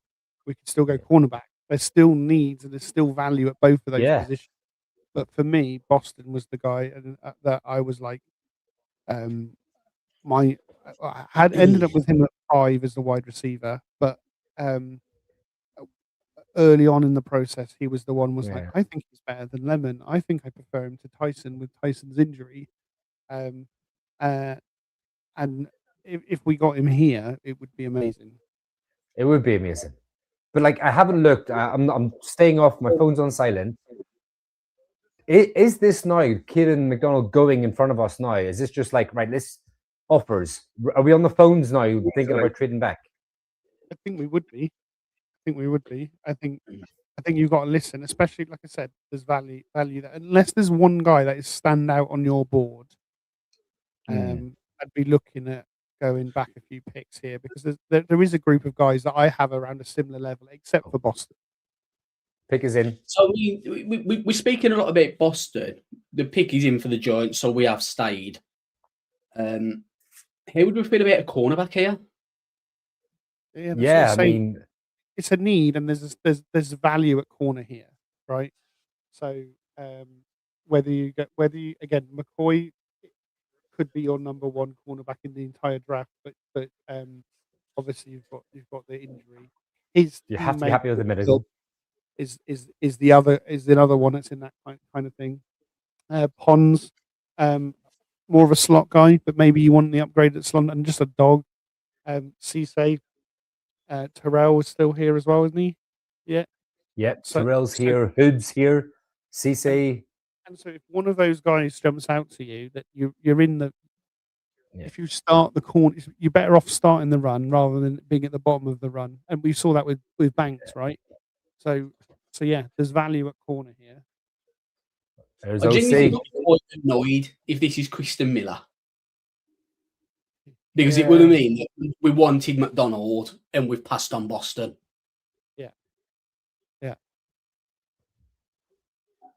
There's OC.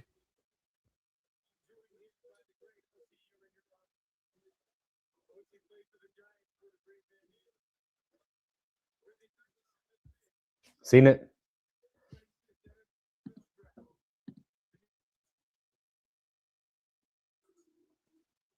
Wow. No. Okay. I don't hate it. Like, I don't hate it. I would have loved Boston there, but we know how much of a cornerback has been a problem for us. We know long term it is. I'm perfectly fine with the pick. I'm not angry. I'm just disappointed. He said it. Well, I had a first round grade on him, to be fair. I thought he would go in the first round, Colton. I mean, what this tells me is the injury concerns on McCoy must be serious. Yeah.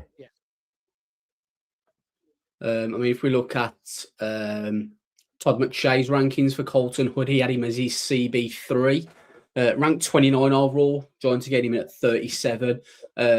29 games played. He started 13 last year, 1 interception, 8 PBUs, and 15 tackles. ran a solid 4.44 in the 40 and puts him just under 60 percentile.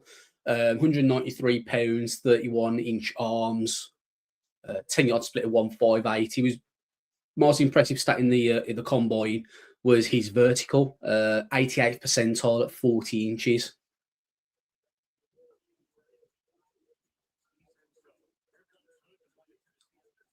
Physical press corner. Yeah, was he 6 foot, 195, 192, something like that? So prototypical size and stuff. Fluid athlete. 5'11", 193 coming at the combine. Yeah. Pick is in for the Raiders. Yeah.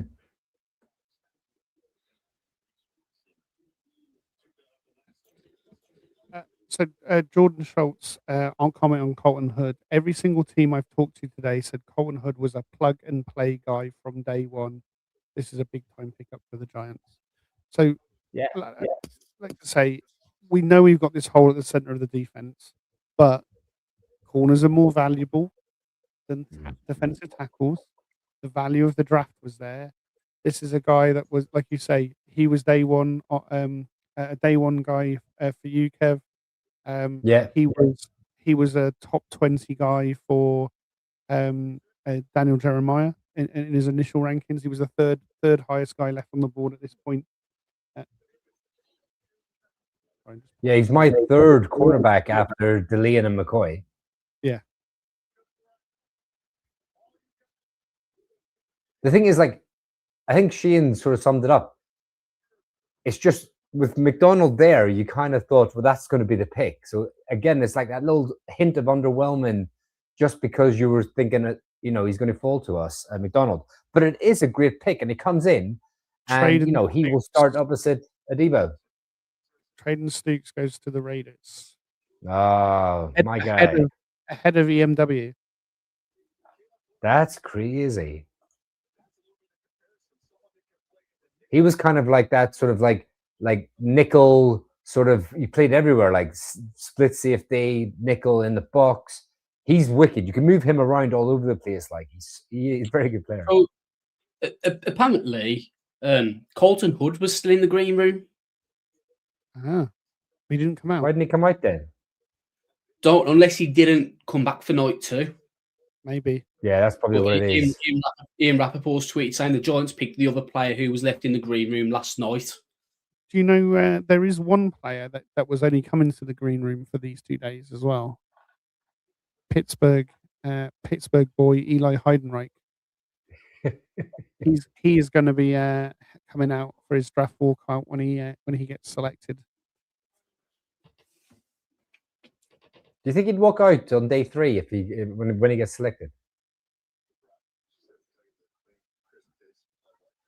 Yeah, I think he will. Yeah, because they always do like the forces because he's Navy as well. They always do like the forces going army bases, that kind of thing. Have picks read from abroad. So yeah, the fact that they can do a hometown boy Naval Academy getting drafted, I'm sure they'll make a big deal about him. Him and Landon Robertson, the undersized defensive tackle, both from Navy. They both don't have to serve as well. They've been given like sort of like dispensation to not see out their full. They get service they have to do like recruitment and stuff for them, or do appearances and stuff like that. Yeah. He's a player I like, but he is small for a defensive tackle. He's 5'11". Robinson. Yeah, he's more of a 3 tech, right? Yeah. Do you feel much more comfortable with second round corners, Shane, than first round corners? I'm not gonna. I know there's nothing you can do about it, but I'm just gutted that McDonald went 1 pick before and we got picked to him. Yeah, because I literally.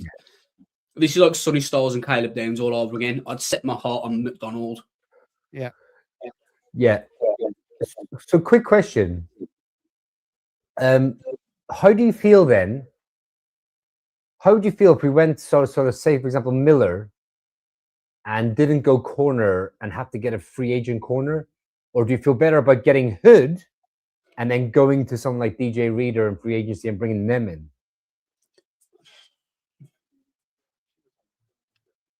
The problem is the no third round pick, right? There's defensive tackles in the third round that I like. So if you're telling me that we're definitely getting a third round pick for Kayvon Thibodeau, I'm not worried about defensive tackle. There's Big Citrus or some someone like that. True. That there is a drop off at corner that I from what we got in with Hood here. As wide receiver would have been nice. Like I said, I had my heart set on Boston or McPounder, and sadly, we end up with neither.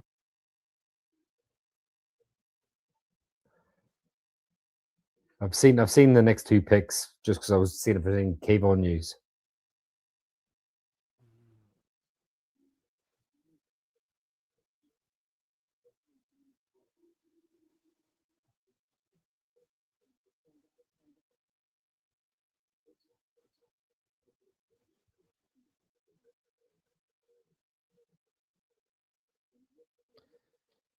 Shane, did you do graphic for the pick?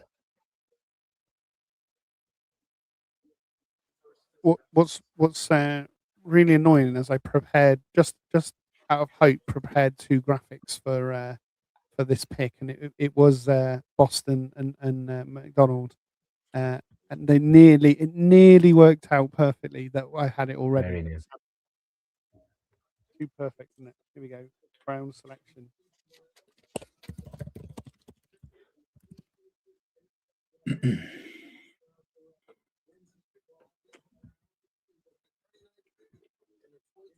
Denzel Boston to Browns, eh?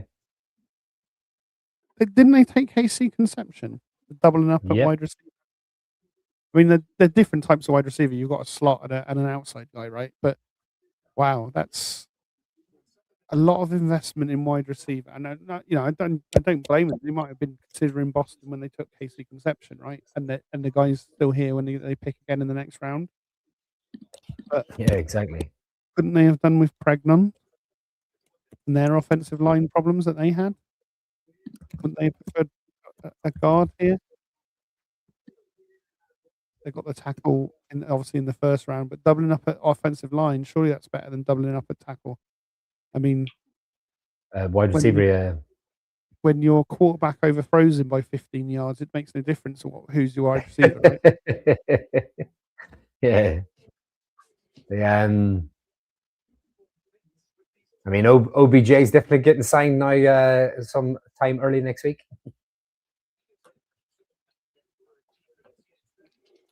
So it's going to be interesting in regards to the numbers.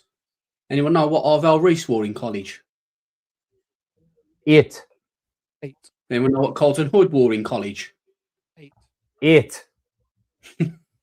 Anyone know who wears number 8 at the minute for the Giants? Holland.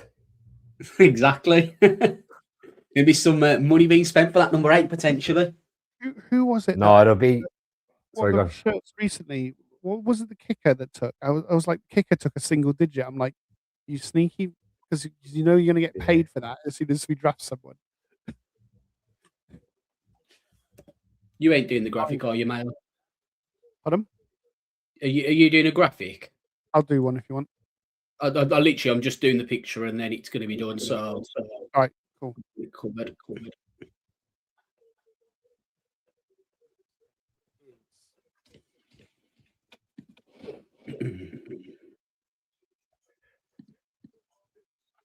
So. Mason Thomas for the Chiefs. Middle undersized, was he 6'2", 244 pounds? Yeah. I didn't dislike him though. I like he is very twitchy, isn't he? Yeah. He's a bit raw, but a bit of a dog. Yeah. I'll tell you what, that's something we could say about last night, well, and tonight as well. Like, we've definitely got like players that have some attitude about them. Well, look, if you look at everything on Twitter in regards to Colton Hood, people's draft rankings, everything says physical corner. Yeah, he's a press man. Like, he loves the hand fighting and stuff. Like, He ain't gonna get away with that this level in his rookie year. do you know what? Funny you say that, though. I think not his rookie year, no, but like when you're in the league, I think like if you are a physical corner, I think a lot of refs, if they know that, they kind of let it go a little bit.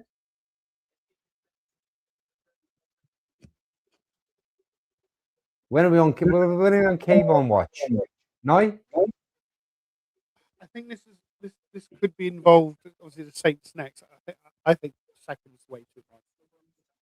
Yeah, I agree. Jamie says here, if we do manage to get into the third round, do we see it being for KT, or do we look at moving other picks? I think if it's early in the third round, which was where I think the value is, it has to be for KT. Obviously, you can move up. You can pair one of the 6 and 105 and move into the third round if there's somebody that you like and want to go and get them. But I think the sort of guys that we're talking about, like, if we want to get big citrus, it has to be a KT trade. I think. I really like that offer a wide receiver. The McCoy fall is real, isn't it?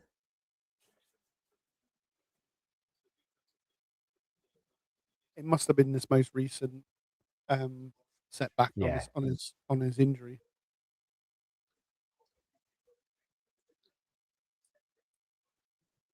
There we go.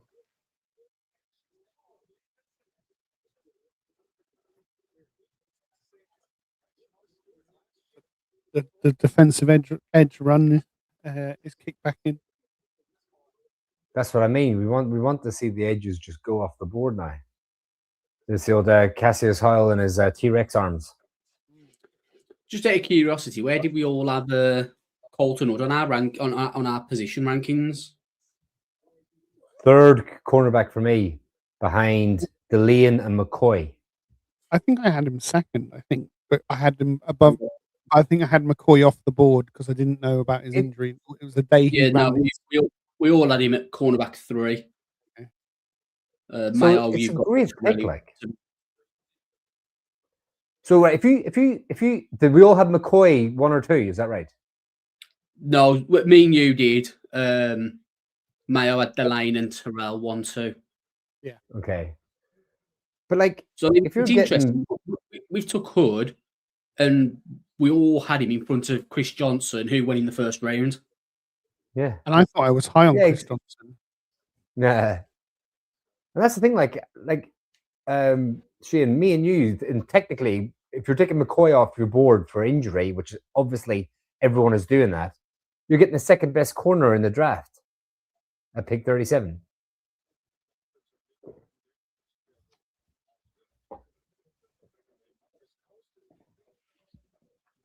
I mean, I'd probably say we took McCoy at 37. I think it's probably fair to say everyone would have had him in the top 32 picks. I mean, I don't know about anyone else. I've just got McShay's big board open. McShay had him at overall 29.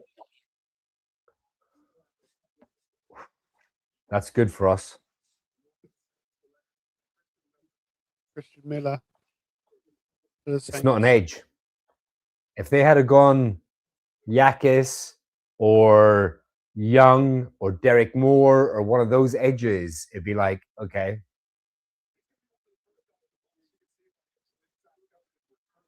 But now they've gone the interior. Now we really want the running edges to go.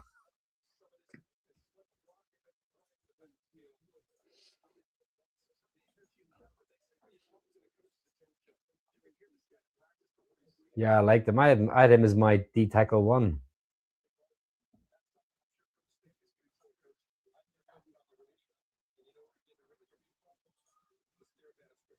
I do think, I know that kind of probably took him a little bit early, but I'd say Texans have took 2 of my favourite players in Rutledge and McDonald. Yeah. Yeah. The thing is, like, it would have been round 2 and round 3. Yeah, Yeah. or the other way round, or McDonald round 1 and Rutledge round Yeah. 2. they're going to be delighted with themselves coming away with those two players, though.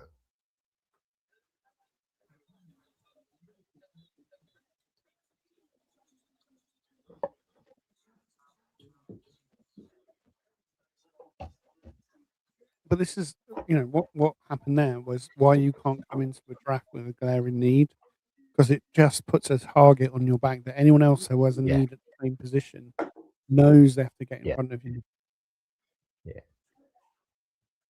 It does feel like it probably has happened to other teams more, but we don't care about other teams. But it does feel like since I've been following the draft, it does happen to us quite a bit. I do feel like we get jumped a fair bit to get players that we would have liked. The Giants did break tradition with that pick as well. Colton Hood never come in for a top 30 visit. Obviously, too good to pass up. Like he fell. Probably just they bring him in because obviously you're limited on the visits. You weren't going to take him in with your first round pick, and you potentially thought he'd be gone with your second round pick. Yeah.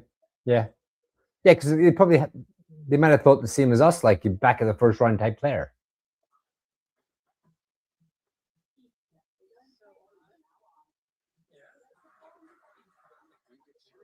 Why is McNeil Warren falling?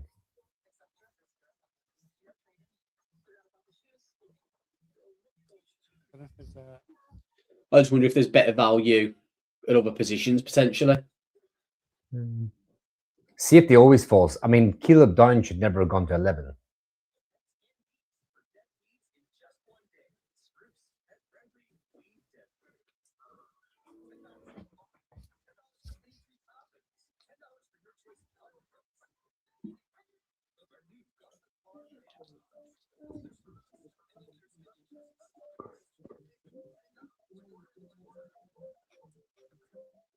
If anyone has any questions, just pop them in the chat. We'll get some questions answered on live on air if you fancy asking us anything. So what were you going to say, Shane? I was going to say apparently the Colton Hood was on welcome to welcome to the draft, welcome to the NFL. You know that show that you on the network. Yeah. Hey rookie, no? Yeah, yeah. Hood is on there. Ah, good. We'll watch that then. Along with, I think Arvell Reese is on there as well. Yeah, definitely a good watch. So here again, what was talking about with Hood, he was Dane Brugler's number 5 cornerback, but he's number 30 player.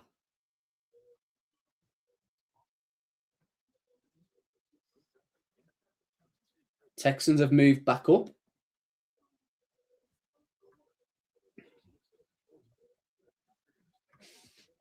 Detroit have moved up.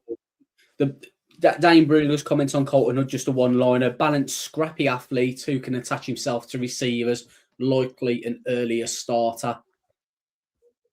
SEC offensive coordinator said he's a tough and physical and has the speed to run with guys.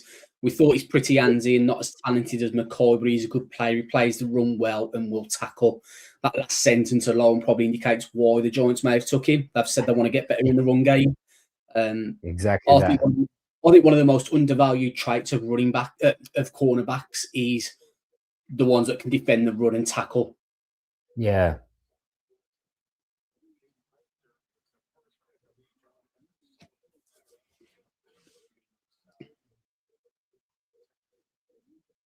And then could this be a quarterback? The last thing I'm going to look at. The 49ers are trading linebacker D. Winters to the Cowboys. Yeah, I've just seen that. I've seen this pick as well. I've not seen it. So in regards to Colton Hood, Daniel Jeremiah had him going number 18, and Mel Kiper and Jordan Reed both had him going 29. So I think for most people, he was a consensus top 32 player. Yeah, very good. I mean, like, you have to be happy with this pick. Cornerback is a need. Do you know what I mean? You're going in. Greg, Jacob he gave Rodriguez. Greg Newsom. Yeah, he gave Greg Newsom a decent contract, but now you got to earn it. Whereas Hood Yeah. can come in and he can start. And Adebo needs to pull his socks up as well. So apparently Joe Shane's speaking now, and he says the Giants are going to see how the night goes. Could be a long one, Yeah, boys. we're making Indicates another me pick, lads. then yeah, they're not done. Yeah, we're making another pick tonight at some point. Jets have traded back. The Lions are on the clock. Lions traded. Apparently, Joe Shane was asked whether the Giants are talking with any teams about Thibodeau, and he said there's no truth to that. We have not had any conversations today about Kayvon. That's not true. What? Lions traded 44 for 50 and 128 to the Jets. So Joe Shane was asked, are the Giants done for the night? And his reply was, maybe not. We'll see how things go down.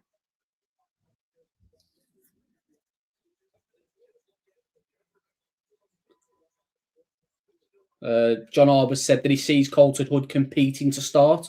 The cornerback room was good. Now it's really good. Yeah, it means Tay Banks is just a kick returner now. Yeah, 100%. Definitely. So the Giants are definitely not done for the night. I wouldn't be surprised now if he's thrown into some sort of trade as a sweetener. Jamie with a top merch idea here. We should sell some hoodies. Nice. Yes, Jamie. God, Calvin Johnson looks like he go out and run a few routes. Yeah, have they made up with him and the Lions? The money that they owed him is for him to come out and speak for the Lions. Oh, that's it. Keep these edges coming off now. Thank you. I'm surprised Brandon Cesay's still available. Yeah, same. Well, I Actually, thought I'm we gonna would put up my start top the run on 50. corners, right? But it seems like it didn't start the run on corners. Well, McCoy's still there. EMW's still there. CJ Allen's still there. Pregnon's still there. Gabe Yakis. Cisse. Hunter. Zion Young. Avion Terrell's still there. Jamie says Anthony fifth Hill. rounder for Winters. What's that mean? It's a fifth rounder for Winters in the Winters trade. For Okay. the,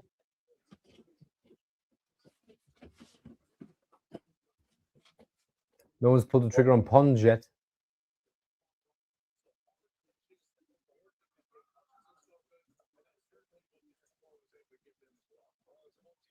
So Connor Hughes has said Shane aggressively denied the trade rumours regarding Thibodeau.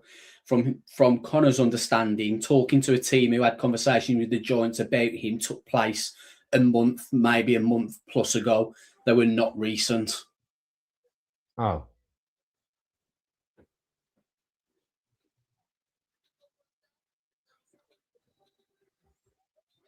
I wonder if the Giants are going to look at trading up into the third if players they like are falling. Sorry, say that again? I wonder if we'll look at trading up into the third with our fourth rounder. Yeah.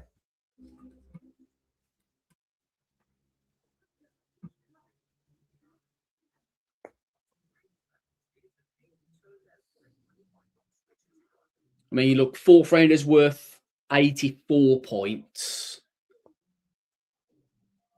You can get to 100 if you chuck in your sixth rounder.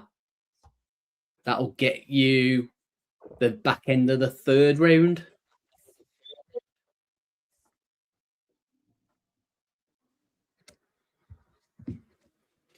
So I wonder what sort of defensive line is going to be there. I mean, I doubt Hunter will. I doubt Big Citrus will, Grayson Holton maybe, or Chris McClellan. You know, I'd be happy for us to trade back into late third for him. Yeah, I mean, I'm thinking wide receivers. Why is he for Ted Hurst falls? Yeah. Malachi Fields. People are fucking idiots, man. So Adam Schefter tweeted at 37 that John's selecting Colton Hood, and then someone's replied, I like Hood, good pick, but wasn't McDonald available? Surprised they passed on him. Oh, Look, Jesus. He literally went the pick before, bro. Yeah. What if you're going to have the balls to put a tweet out?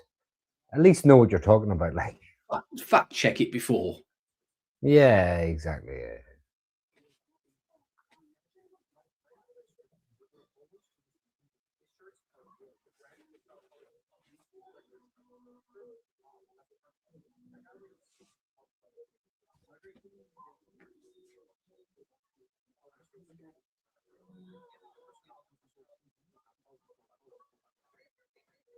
But you would argue, right? So we've gone tackle, we've gone guard, defensive end / linebacker,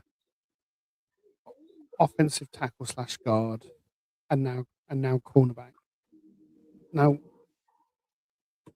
I don't know what the actual needs are on PFF, but linebacker, guard, cornerback, probably the three that I would said that would need to be addressed. Now, I don't think we've picked for need. I think we've picked close to BPA. And maybe you know, I can see an argument, right? If you had Hood and Boston on your board, they'd be pretty close together in terms of your ranking, and maybe just the need at corner has just tipped it over the kind of receiver room, because we did bring a bunch of guys in the receiver room, and obviously OBJ in the wings as well. Yeah. Like I said, like the cornerbacks. Are you going to go with Adebo and Newsom, and maybe someone off the street, or do you bring in a consensus first round pick to be the starter? Like,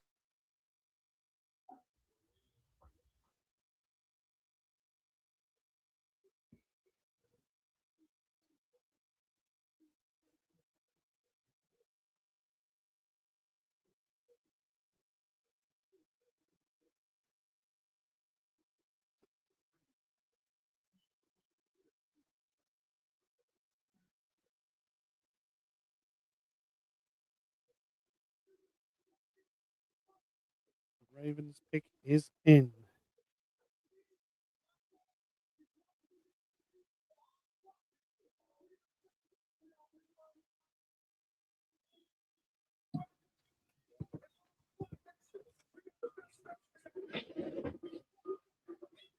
Dallas just tweeted out that they're playing the Ravens week 3 in Rio. Yeah, I think that was the projection that I remember seeing.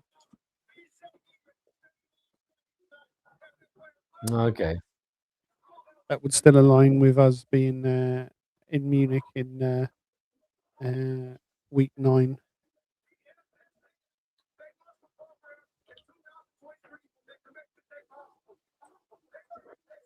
That's pretty much nailed on now, isn't it? I mean, I haven't heard anything otherwise.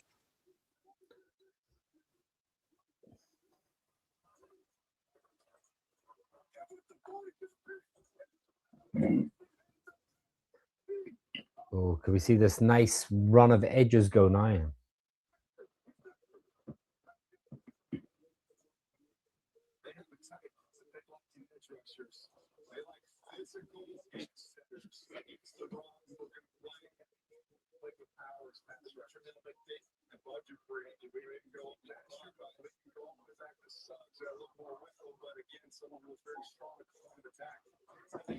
I'll tell you what I will say though. Look, obviously, going back a couple of months off the back of free agency, I said one of the most interesting camp battles for me was going to be cornerback.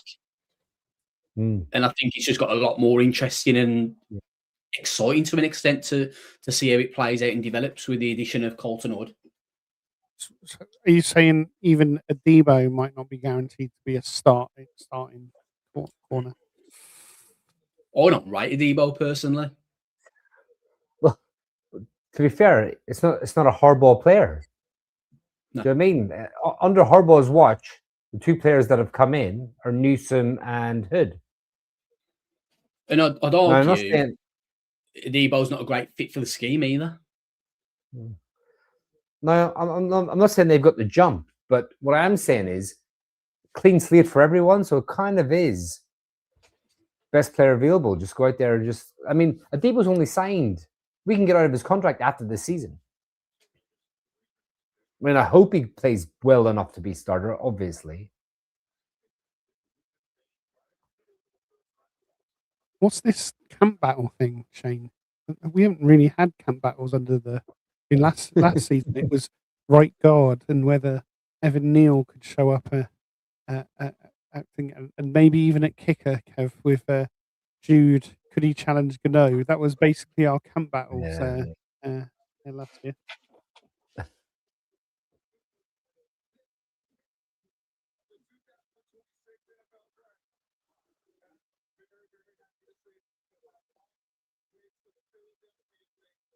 Oh, that's a good pick.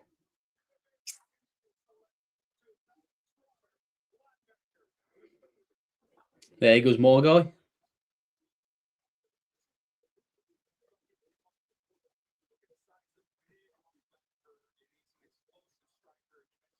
Isaiah Trotter.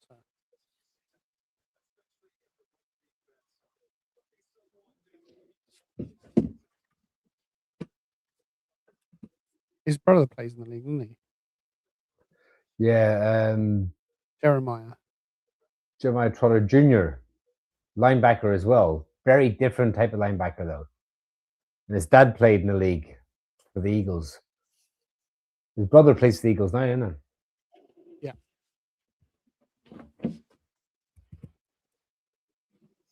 Yeah, one's a coverage linebacker and one's a run stopper.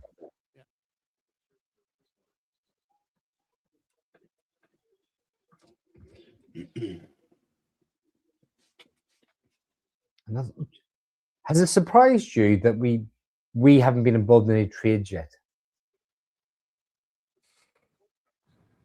Not really, because I think something Giants fans are guilty of, and I include myself in this, is when we do these mock drafts, we do these crazy trade backs where we end up picking 14 players, and realistically, we're not going to have 14 rookies on the roster. So, I think you might get maybe the one trade that you might do, but I think outside of that, we tend not to really navigate. I think it's one of our weaknesses. I don't think we navigate the board as well as what other teams do. Yeah. I think it's difficult when you have significantly less capital, though. So if you're a team that's getting 3 or 4 comp picks, it's easier just to chuck one into a trade deal or, pick up one here and there when you're moving around the board. And obviously, when you're picking in the top 10, there is generally a teardrop at some point around 16, 17, 18 in the first round, right? So it's much easier to trade back at the end of the first round, and do like the Bills did and pick up some picks and this, that, and the other, because you're likely getting the same level of player in the early second as you are in the first.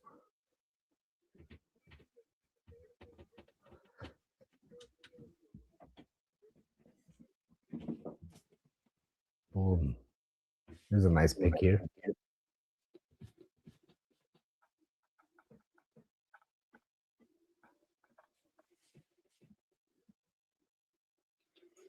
So I'm really surprised to see him go wide receiver here is after they got pipped by the McCoy Lemon. I'm guessing you guys heard about that last night. Yeah, oh my God. They were on the phone with him, weren't they? Yeah. So why? Okay, here's the question then. So why were they on the phone? Why were they allowed to be on the phone if it wasn't their pick? Well, that they assumed that the who was it that traded out? I'm trying to think now. Dallas.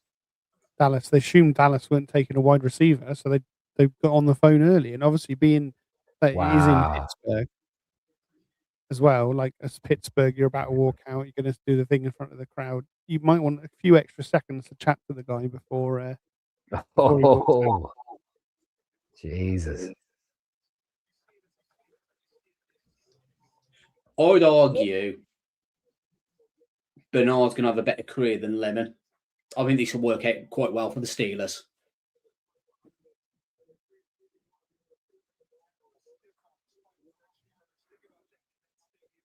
That 47. That's a good pick there, isn't it?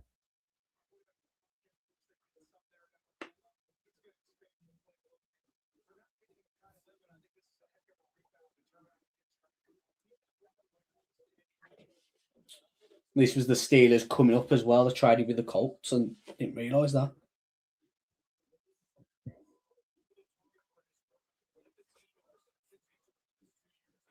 That's some wide receiver room, isn't it? Pittman, Metcalf, and Bernard now. It's a shame they haven't got a quarterback. I was about to say maybe Aaron Rodgers might pull his finger out and come back now. Well, that's what they're anticipating, and I think Rodgers are going to be back for another season. I love that. Pieces of the puzzles, the Steelers offense. There's not a quarterback on that picture.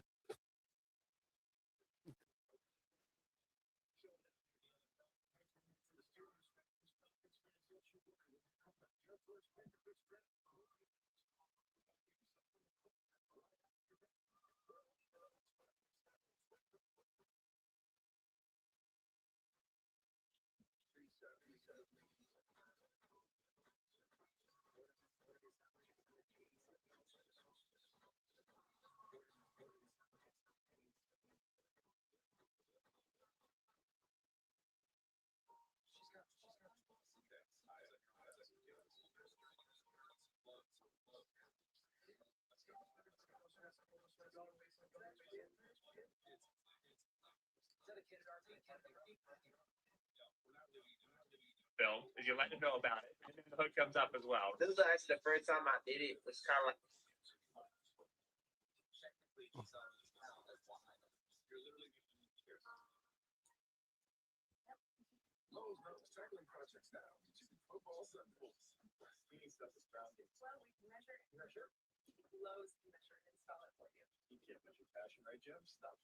So the Cardinals had James Conner come out and announce the pick. Obviously, ex-Steeler, so he got a big shout. But obviously, James Conner's just fell down the depth chart with both the free agency signing of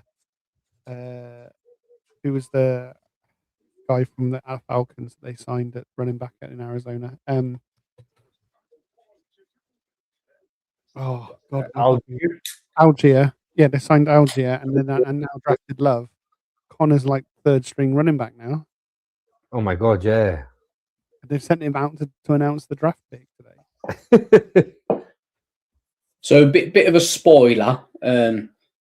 Joe Shane has said they're going to talk next week about the decision to pick up Deontay Banks' $12.6 million fifth-year option.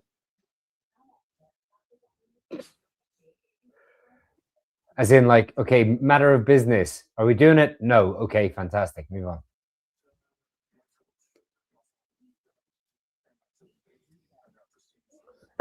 Someone's, it was Jamie's put a comment up about Brian Thomas Jr. What are your thoughts on a potential trade there, lads? I don't see why the Jags would, if I'm honest.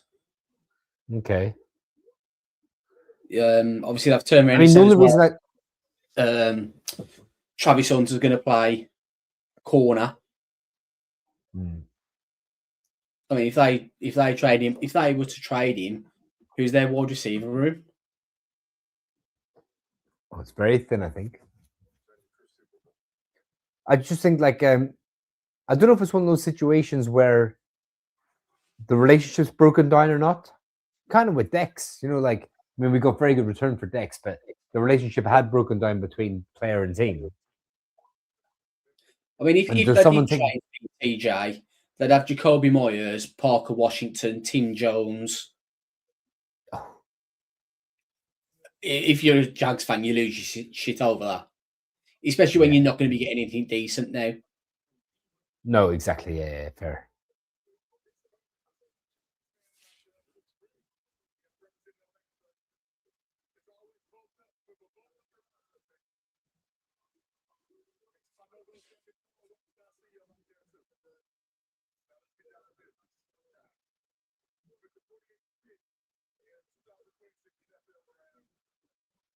Wow.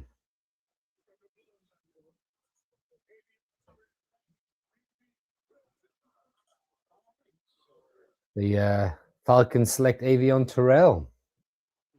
Is AJ still there? Who? AJ Terrell. Is he still at the Falcons? Yeah. Speaking of wide receivers, obviously Brandon Ayuk still hasn't. That situation hasn't been dealt with in the San Francisco. Yet. That's a good point. And Jawan Jennings is still a free agent, right? Yes. Yeah. So that's a great point, actually, Aaron. If we do trade Kayvon at some point tonight, that frees up 14.5, 14.8 million, whatever it is. Could that be used on someone like a Juwan Jennings? Yeah.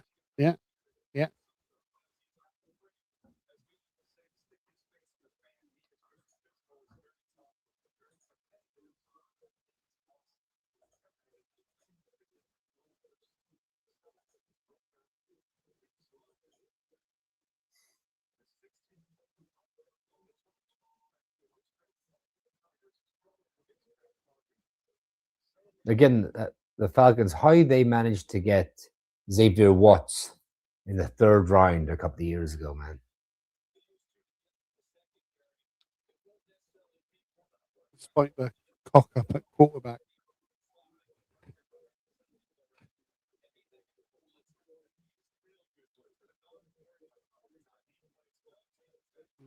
Panthers have traded with the Vikings.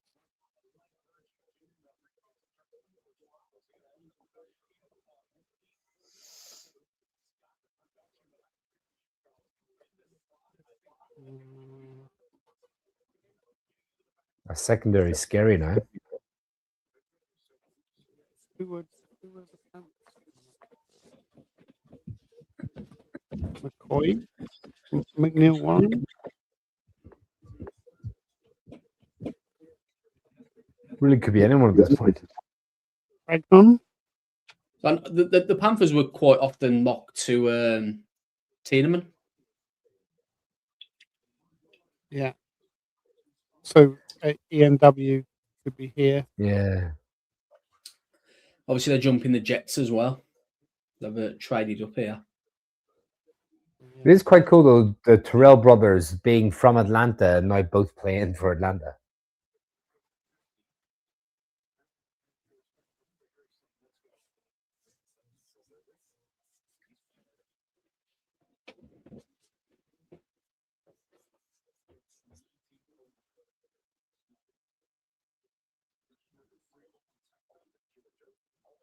State of that.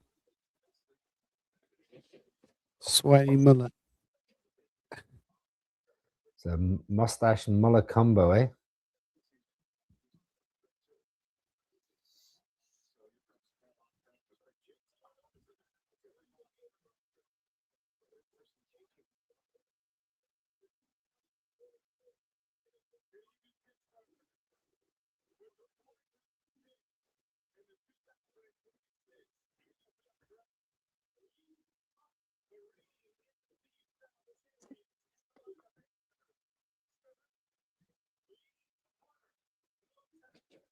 Okay.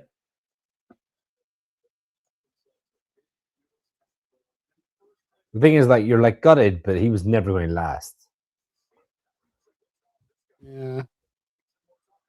Yeah, the longer he sticks around, the more likely he's to push the others down the board, right? That's the Yeah, game. yeah. You knew he wasn't going to come back round to us, but you want more to knock on down the board.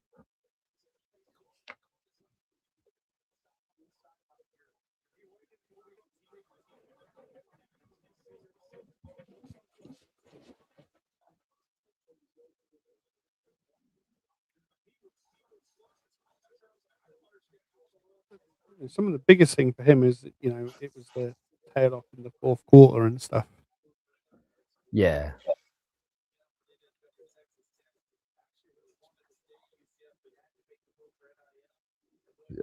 Older prospect as well. He's 24, I think.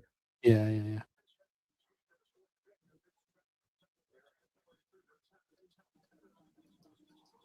Hampers having a big butt strap.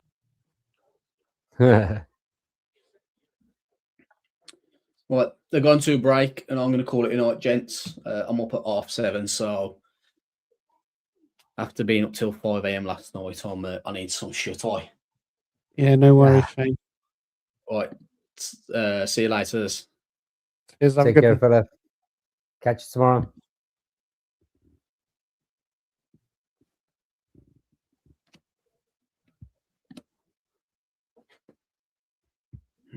How's he gone? There he goes. So just running through Daniel Jeremiah's big board of his top remaining guys. So his number 15, Emmanuel McNeil Warren, 19, Jamon McCoy. And we know Jamon McCoy has an injury flag. So is it possible McNeil Warren has something? It must be, yeah, I would think so. And then we've got a couple of linebackers. So CJ Allen, Anthony Hill Jr. And then we've still got this this blob of cornerbacks. So Cisse and Pons and Keontae Scott. Jake Golladay, linebacker. Carl Lewis, linebacker. So it's, linebacker and DB, a big kind of clump of guys down to 55. So Pregnon, guard. Antonio Williams, wide receiver. Bud Clark, safety. Caleb Tienan, tackle. Malachi Fields, wide receiver. Gabe Jacobs, edge from Illinois. Jack Jennings, dunker. What will be guard of Iowa. AJ Halsey's the safety at 64.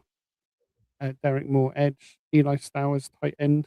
He was waiting for the second tight end to come off the board. Oh, yeah, of course.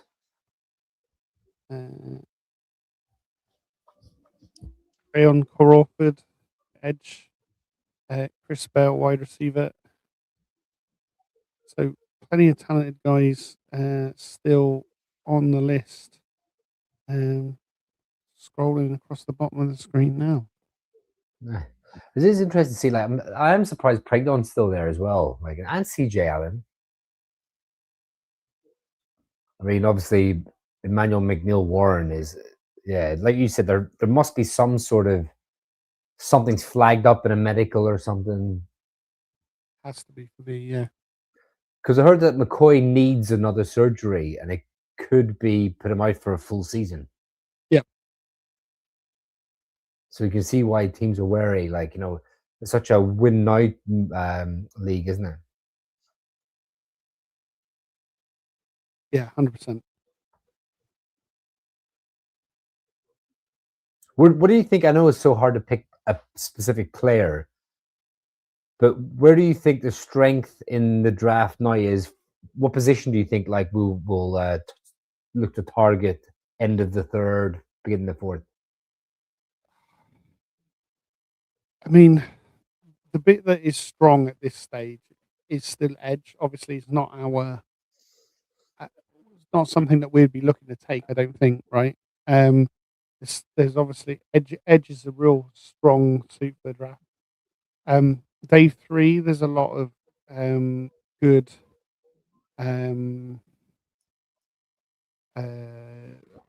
tight ends. Again, not something that we're particularly interested in. But the more these corners fall down the board, the more likely we are to take a guy.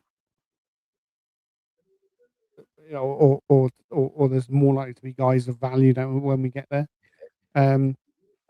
Interior linemen, still plenty of interior linemen, but project guys after Pregnon, if you know what I mean. There's converts from like Gennings Dunker. There's some good centers, Yeah. actually. Really good run on centers in day 3 as well. Oh, big time.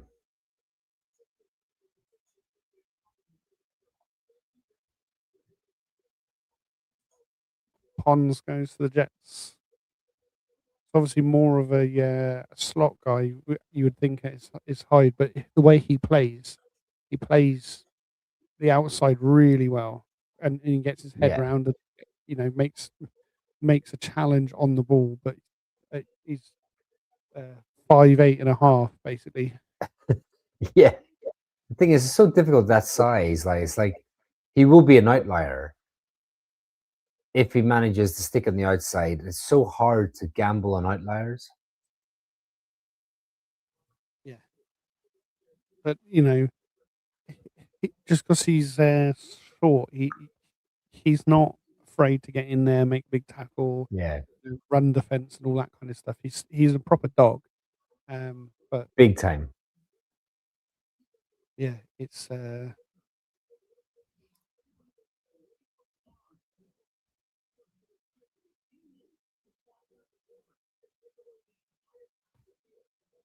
second Indiana guy from the Jets after taking Omar Cooper Jr. Oh yeah, of course. National champions.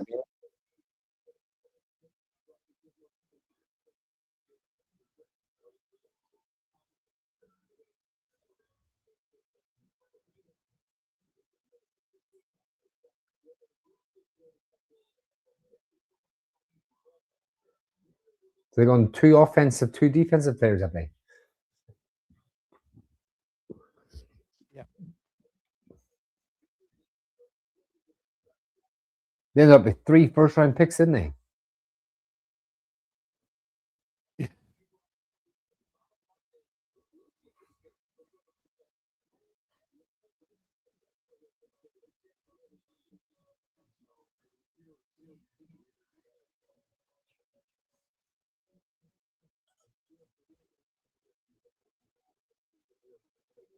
So do you think K-Bone gets traded tonight then?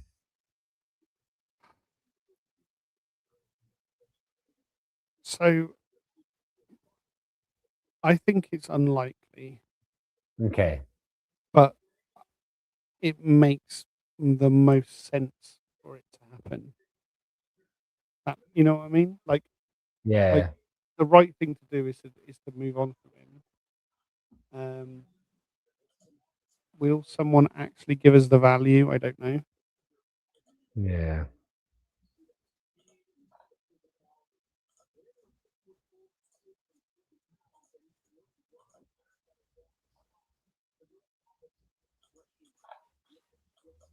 I like Golladay.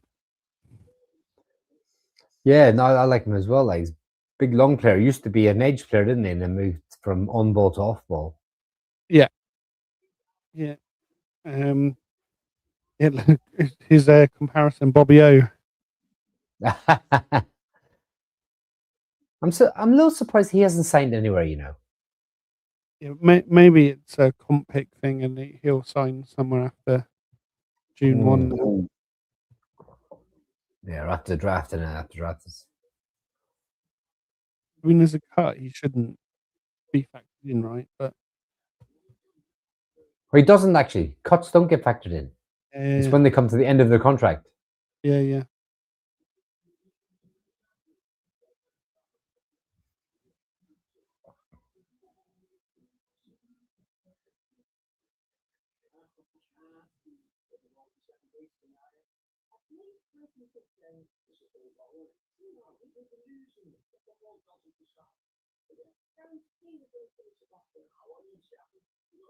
What pick are we on now?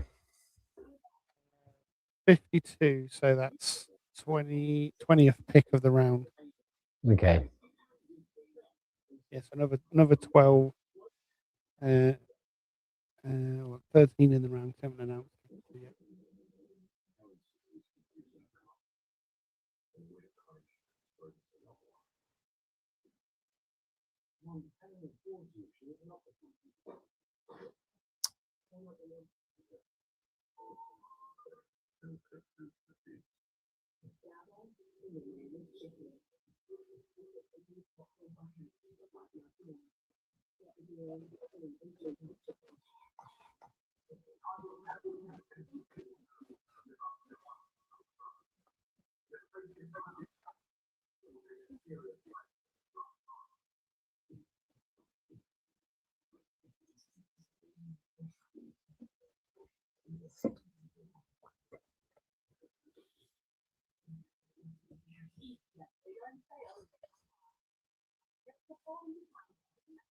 If there was one position you would like to double dip in this draft, which position would it be?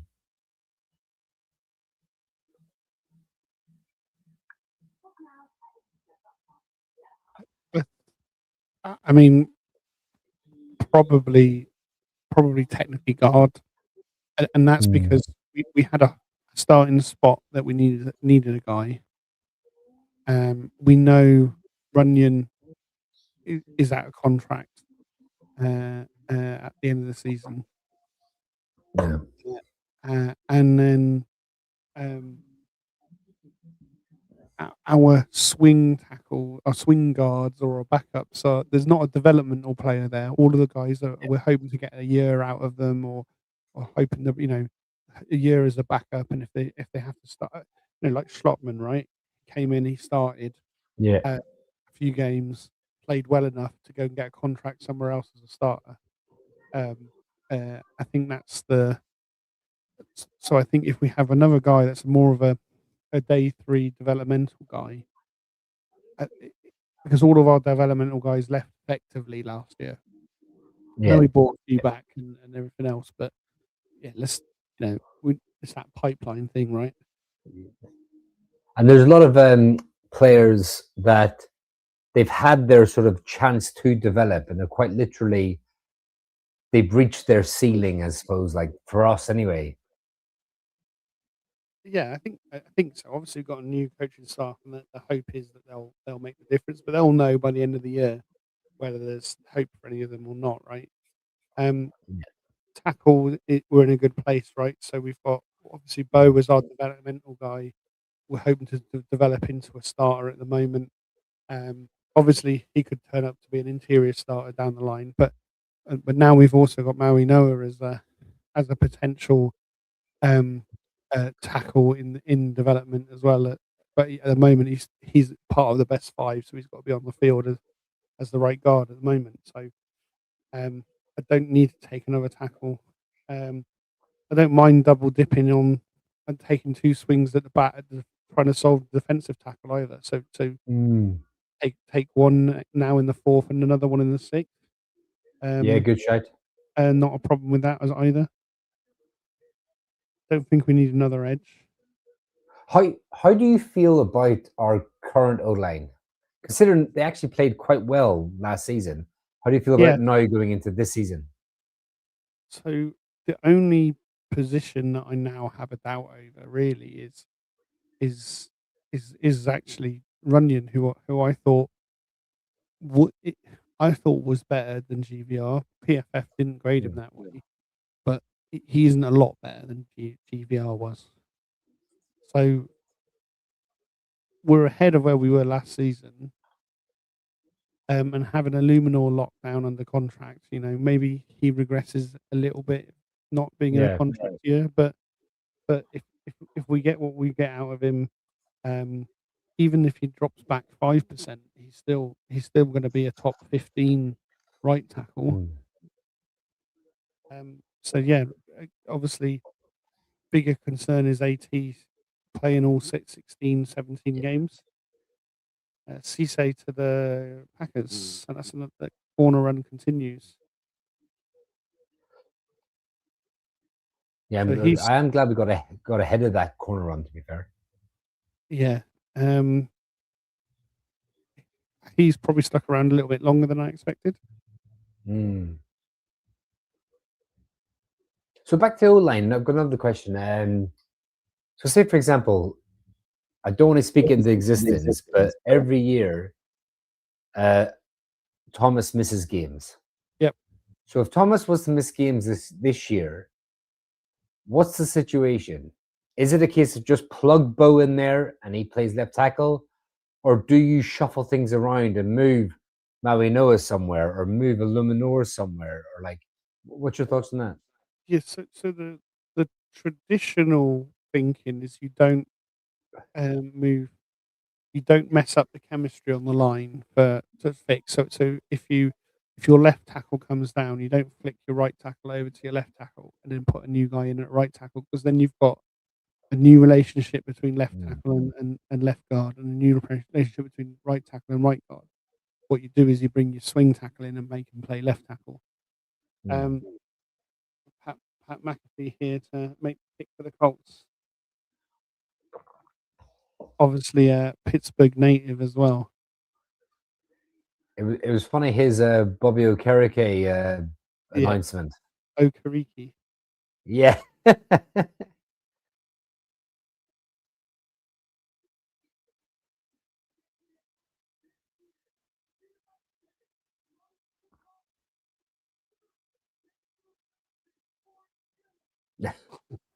It's not first round pick with Sauce Gardner, and he's better than your first round pick.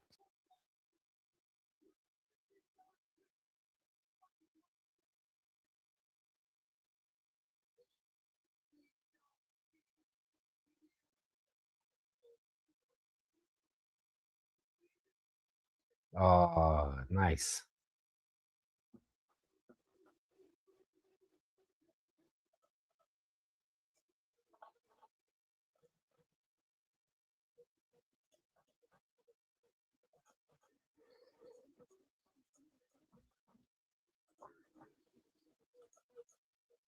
Ooh. Take him off my board. He was a first round guy, right? Yes, I had him as I had him as a top 50. Right. He was 32 in Daniel Jeremiah's ranking. So just loads of people had him going late first. Yeah, Yep. I had him at, where did I have him? My top 50. I had him at 33.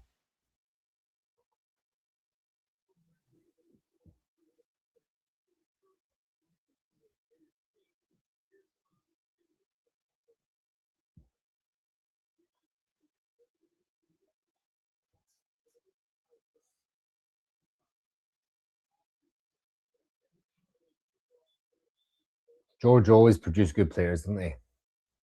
Yeah, and how often have they had the first linebacker drafted over the last few years? Look at that old school draft board. Yeah. There'll be people zooming in on that now. Yeah. I mean, if I was one of the other teams, particularly if I had picks around the Colts, I'd be having an intern paid to go and do all that sort of stuff.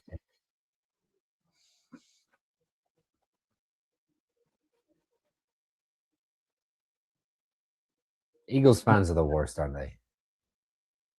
The worst.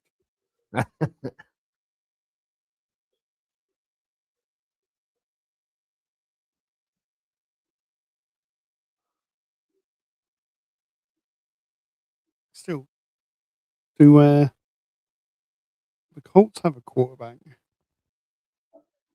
Well, yeah, that is interesting. Do you think like Daniel Jones can make a real career for himself? Like, I mean, it's over this injury. Achilles injuries are really difficult to come back at. Obviously, a big part of his game was his mobility, and that's not going to be the same. The Achilles is the one thing that does really hurt your explosiveness, right? And I know he wasn't particularly explosive, but if you take a hit on that and you rely on a lot of that as a thing. So there's the second tight end, Eli Stowers. Just about to say that. So that's if they take a receiver in Lemon and now they've got a big slot, A big slot because he's not a true tight end, is he? No, not really. Yeah, so I had a second, third round grade on him. He was saying, like we said the other night, didn't he? He's started off as a quarterback. Yeah. And so maybe they've just drafted someone to challenge Jalen Hurts.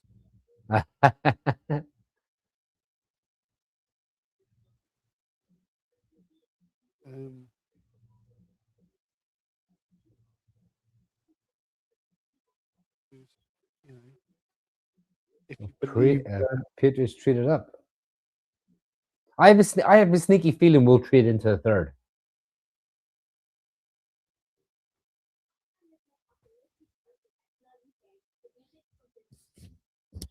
who are the Patriots coming up ahead of the Jaguars? Jaguars haven't picked yet, have they? So that'll be the Jaguars. The Jaguars gave up their first rounder in the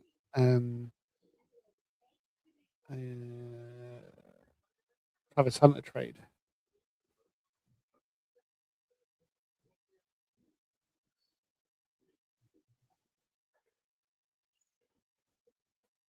Was it Colton Hood said he had limited pre-draft contact with the Giants. He only had a formal interview with them at the combine.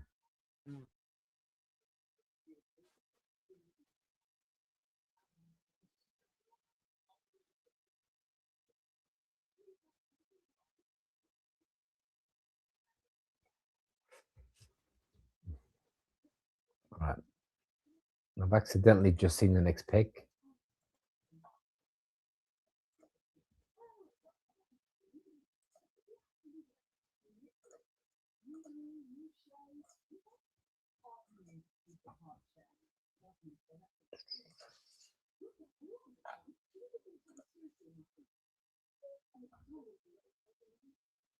Where are we?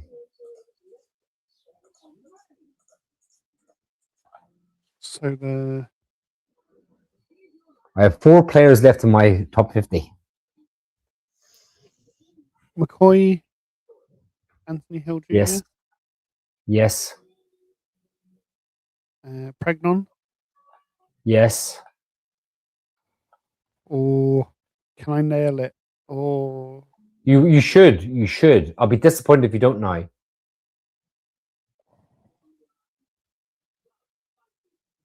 wide receiver? Ah.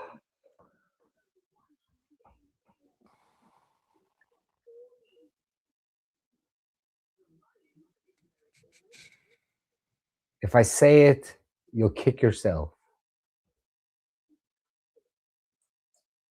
Oh, offense or defense? Just let me just check he hasn't actually gone. I've just like missed him off my list. Don't cheat. Have a think while I have a look to make sure he's still there. Yeah.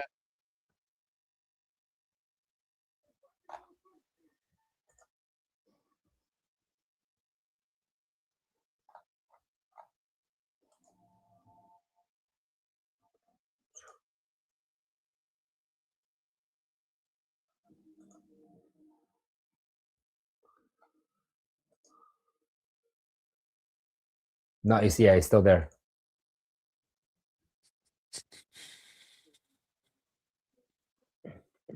Offense or defense? Defense.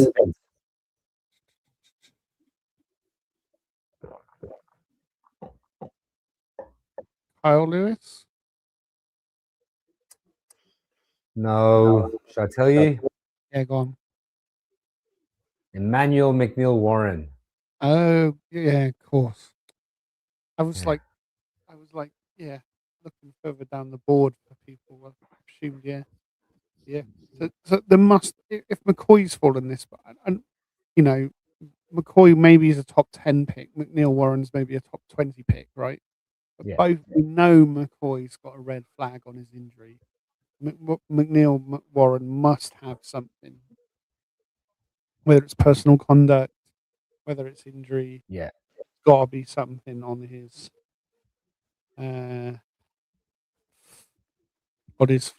flagging up on him.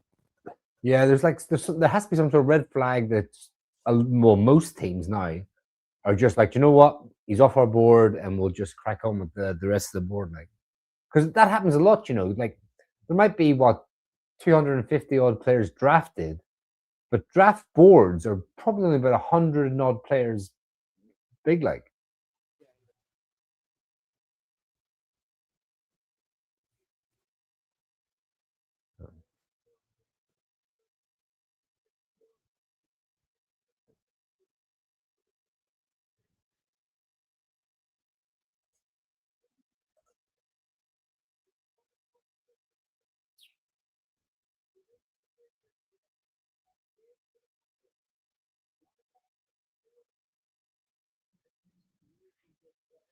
That helps our cause.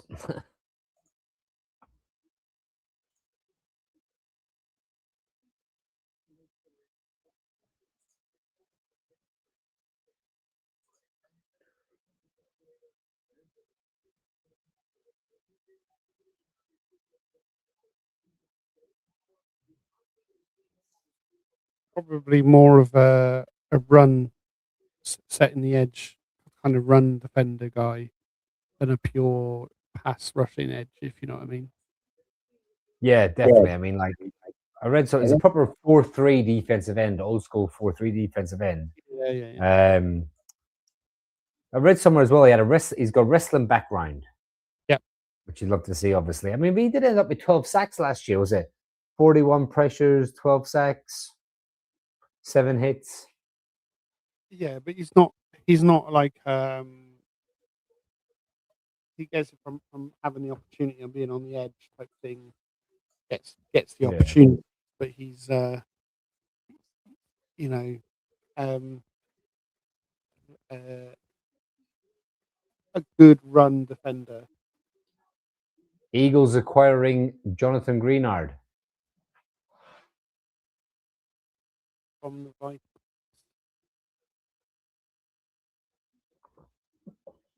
Again, that's kind of good if he's not going to the Saints. Yep. I wonder what the compensation is.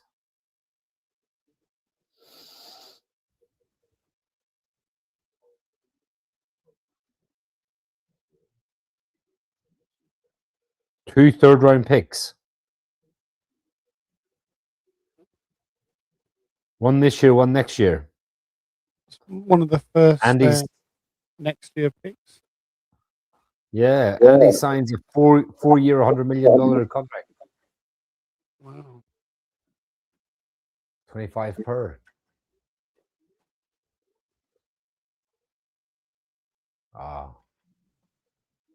Need Eckler's Butcher. first pick of the draft. That's early for him, isn't it? Fair play.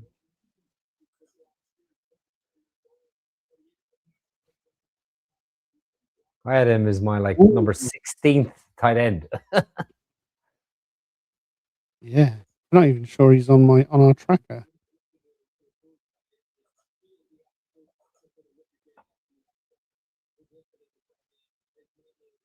Get your guys draft though. Wait. Exactly that. I just remember him. I just remember him from catching that fucking game-winning touchdown against Notre Dame. Yeah. With 30 seconds, fourth down and goal, whatever it was, seconds left on the clock, and the quarterback just scrambles around the place like an AJ, and then fires it into the end zone as he's about to get hit, and as Donovan Hinish was being held on that play, and it wasn't called, allowed him to throw it into the end zone, and this fella just plucked it out of the sky.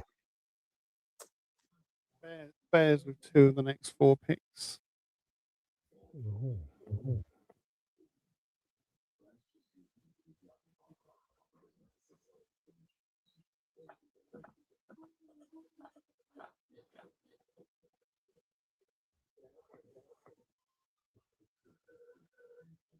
Casey Concepcion had a great game that game as well, to be fair. He went up and grabbed everything.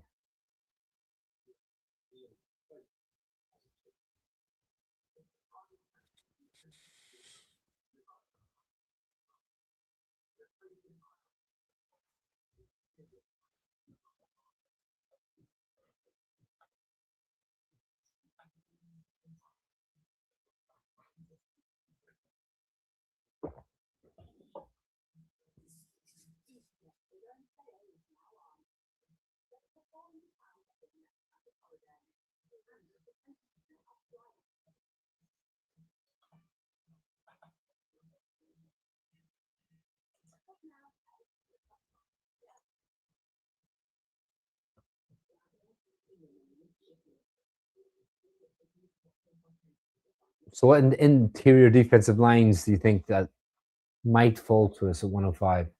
Yeah, so I was looking at that. So there's a couple of guys that I really like actually. That again, maybe not going to be 3 down guys. Um, you might be looking at either a, a first and second down kind of run plugger, or maybe like a situational Hmm. um, more of a pass rushing guy that comes in on 3rd and long. Let me just pull up my list. So you've got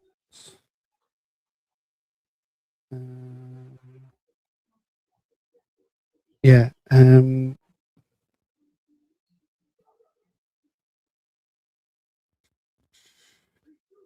Where is he?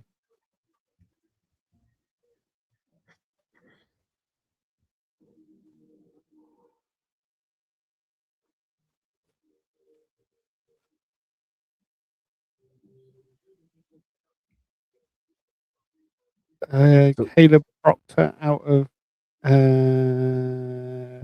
Southeast Louisiana. Louisiana. Yeah. So I'd have him about near the top of the board at 100. Yeah. Obviously, is more of a RAS athletic score guy that scores, pops level of competition and stuff wasn't so good. Yeah. Quick first step, plays a bit too high.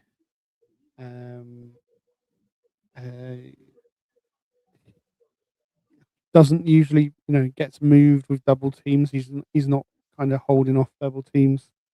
291, so he obviously is not the biggest. Yeah, he's But three tech, isn't he? yeah, he's a 3 tech. So if you're after a 3 tech, then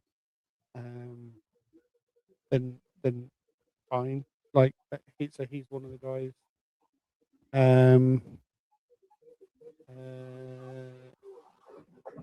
Daryl Jackson out of Florida State. Yeah, he's a proper nose tackle, big plugger, isn't he? Yeah. Again, gets a bit high, plays a bit narrow.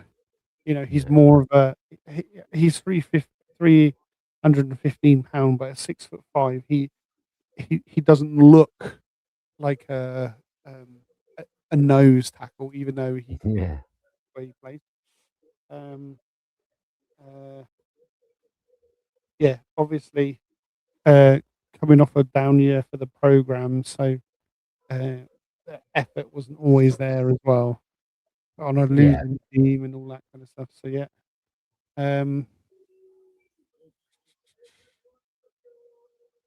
Who else? I mean, if McClellan fell, that would be class. Yeah, what from Mizzou? From Missouri, yeah. Yeah.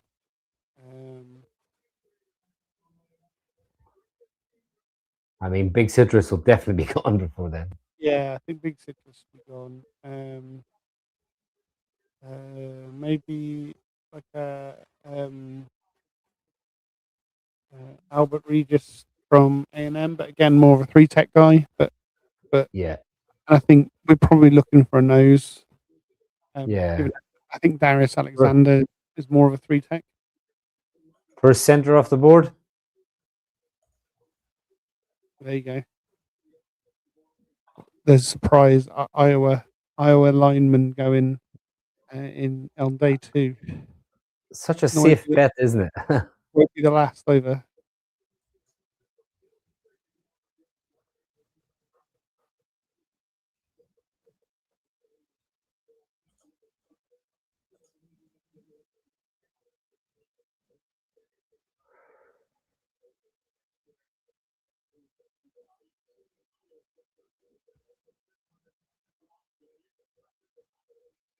I mean, we've got to have a little look at Dante Corleone if he's there at 105. No, Yeah, I think that would be quite a stretch if he made it through to us. Mm,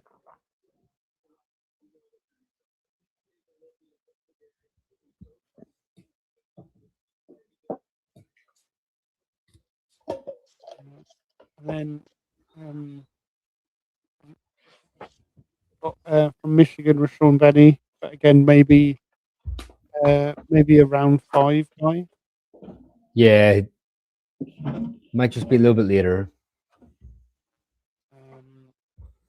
Zane Durant out of Penn State again. These are all kind of 3 techie. Very 3-techy. Yeah, there's a lot of 3-techs in this draft, isn't there? Yeah. Oh, here we go. EMWA. Feels like a bargain here, right? It does, doesn't it? 58. Might come out with what usually once the guy's drafted, they'll release like someone like DJ will talk about why he hung around for so long. Mm.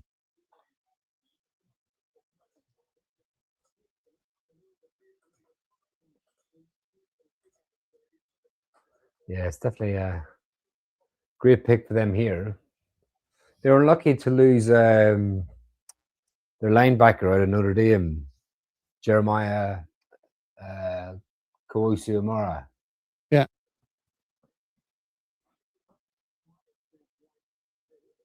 Lost him through injury as well. Like maybe he could play like a similar role. I know he is a safety, but He just finds the ball a bit like Rodriguez, right? yeah.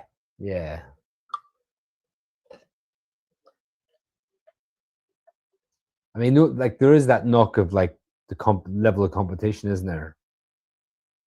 But Yeah, Toledo's been putting out draft prospects the last few years now. Yeah, didn't what's his name at the Eagles come from there? Yeah, the free Quentin. Oh, what's that? Let me pop. Shane loved him last year, didn't he?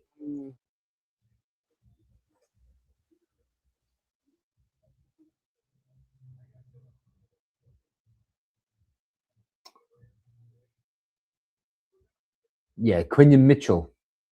That's it. Not the one dating the Bella twin. Didn't know who?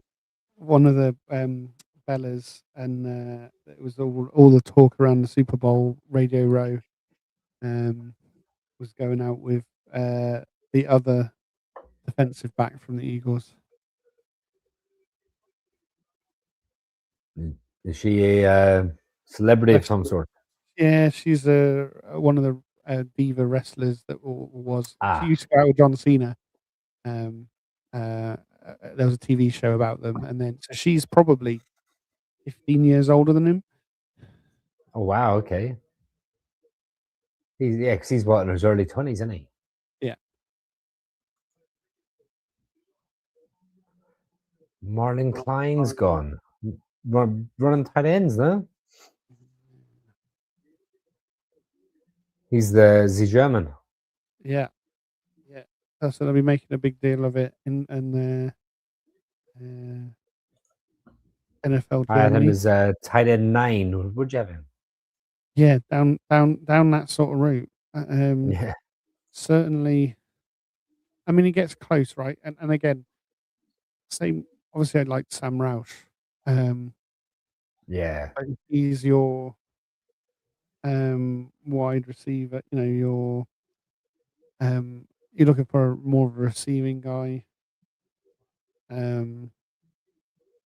He may go later. He's got less value. I just think he'll go and he'll just be on a team for 10 years easy and just Yeah, be yeah, the yeah. second tight end.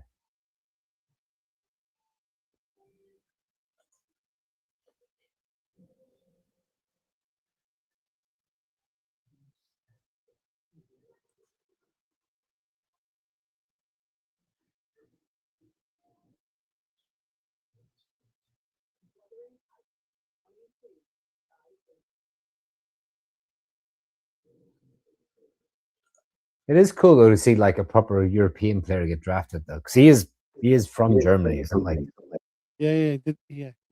it's not like he moved over as a baby or anything.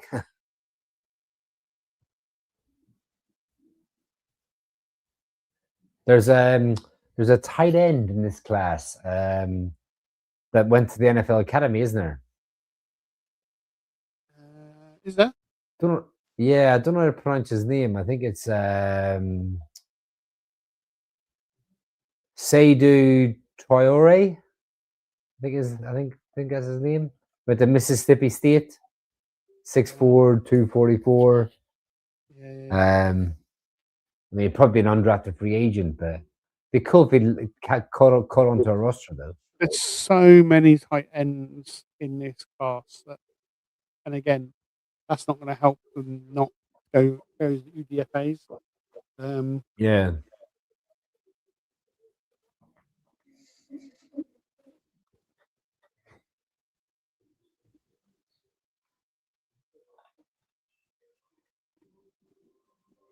The tight end this year, is very much what's your flavor. Yeah. Because like we've had my obviously number 1, number 3, number 9, number 16 go. That's the first 4 gone. Yeah. So you got what's Delp, Roush, Claire, Jolie.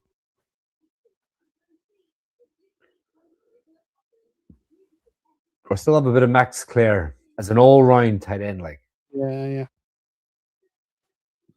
I mean, my one of my favorite guys is Tanakoza. He was a my guy. He might go undrafted. But 36-inch vertical, 4.740, but 1.63 split.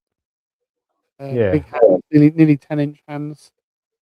But a receiver, one of these kind of Y tight ends rather than Yeah. I have a 6'7" on him. yeah. But there's so many, guys, John Michael Gillenborg, out of Wyoming.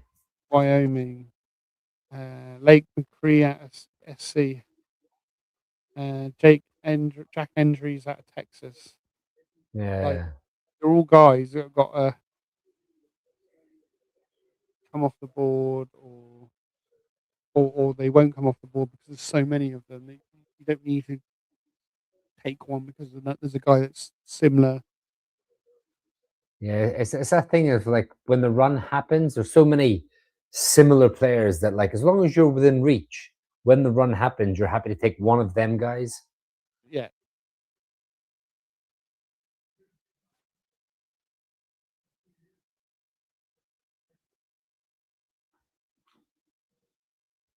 See, it is like it's annoying when you get to these picks now, and they start taking like your guys, the guys that you really like, and you're like, what? They've dropped so far, and these teams are getting real steals here, and like obviously you haven't got to pick till 105. Yeah, this is why I wanted an extra pick in this, in the top 100. Obviously, we got one at 10, Yeah. but what I was really hoping for was one. I won't give up the 10. Don't get me wrong, but I was hoping to get one in this round, just so moving back a few picks in the first. Yeah.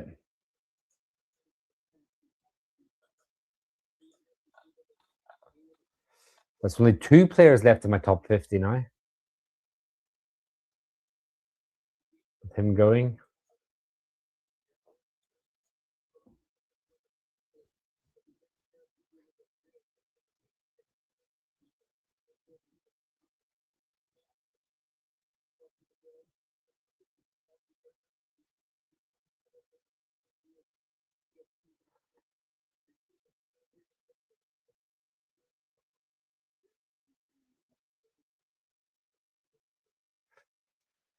The Saints are only 12 picks away now. Could that be? Could that be something?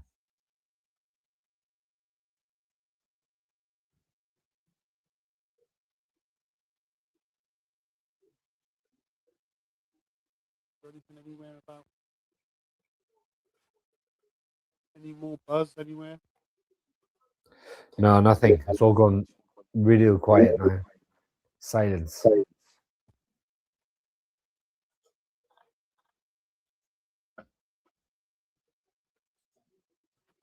Max Clare is gone.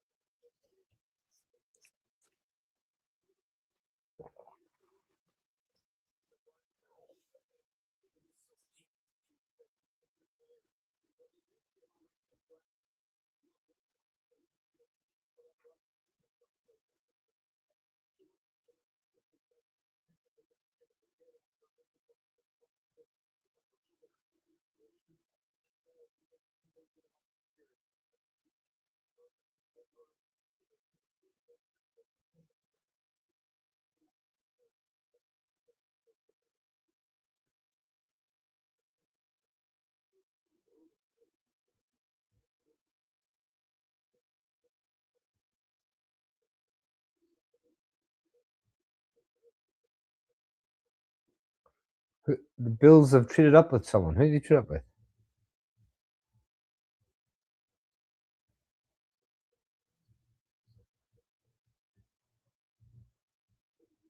Broncos, who hadn't picked yet. Jesus. The Broncos are traded out to the third now.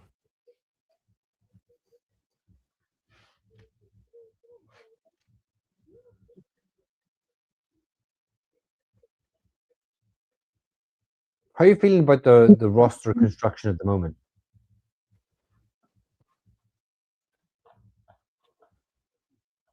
So I probably need to have a kind of reset through it. But if you look at the 2 years, we're Yeah. coming into last season, obviously we were basically returning all of our starters on offense, and we'd obviously made the 2 big free agent signings on defense, didn't we? Which didn't necessarily work out in the way that we wanted. The defense obviously had a much bigger turnover. We've added in some critical places, but obviously lost X. But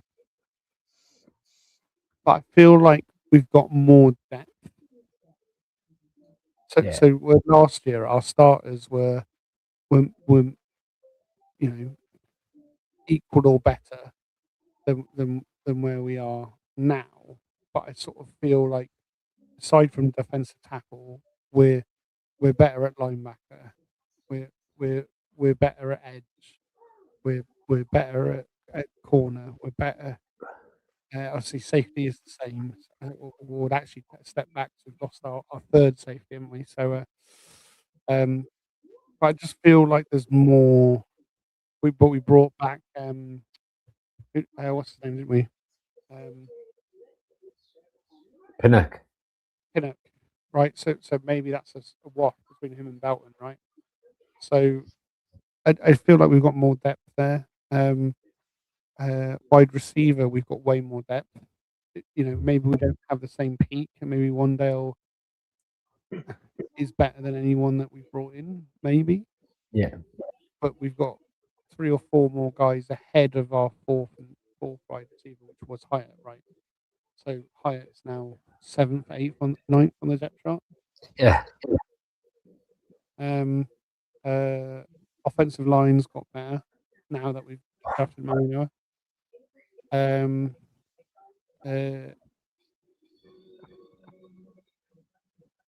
One more year of maturity from Jackson Dart. That's obviously an improvement. Yeah, I think obviously same running back room, but a different order from the start of last season. Yeah, very true.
Ah, nice.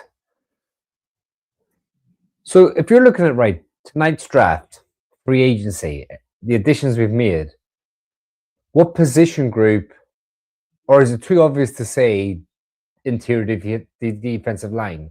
But what position group like it really stands out? Like, okay, that would be a weakness for us going into our first game of the season.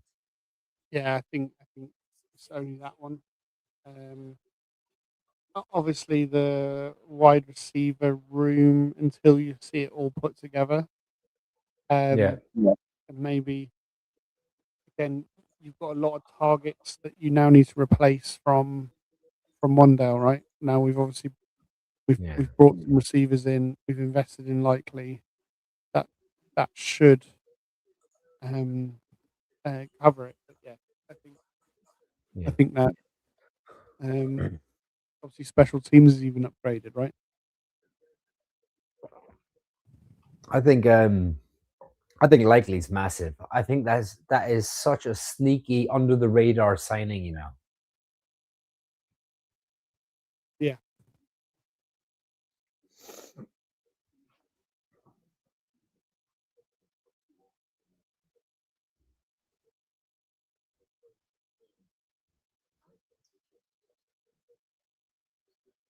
Where did you have Igbinison? I had him. Let's go. My rankings. I had him number 8 cornerback, second, third round. Yeah. The only cornerback ahead of him that's not been drafted is McCoy, obviously. Okay. I had him just ahead of Keith Abney the second and Charles Demings. Yeah. Do you know where Charles Demings went to school? He's one of these like FCS or ones, isn't it? Yeah, Stephen F. Austin. There you go. I wouldn't even know what the mascot is. Yeah. Some sort of bird or something.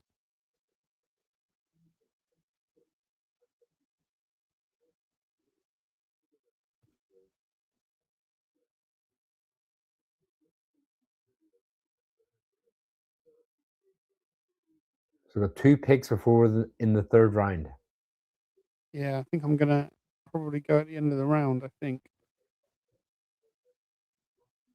I don't know what you want to do with the stream, Kev. If you want to keep plowing on, or No, probably call it a night, but I will throw out a short or something if we jump in or. Do a trade or something. It's all gone quiet on the Kayvon Thibodeau front. Yeah, very. Like, I don't think it's happening now. Yeah. I don't think you want to do it on the clock, right? A player trade on the clock. You want the player trade done before the clock kicks in, right? Yeah. Sean Merriman, what a player he was. Yeah. He feels like he could have bust out of his suit. He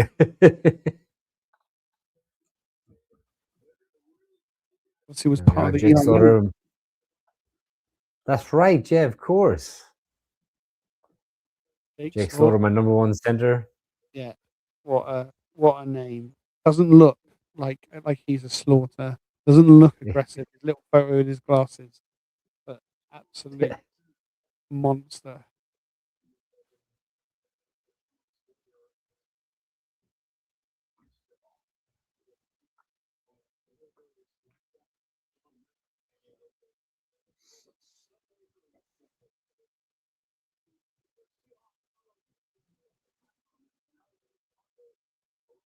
I was surprised the Chargers going offensive line after their woes this last season.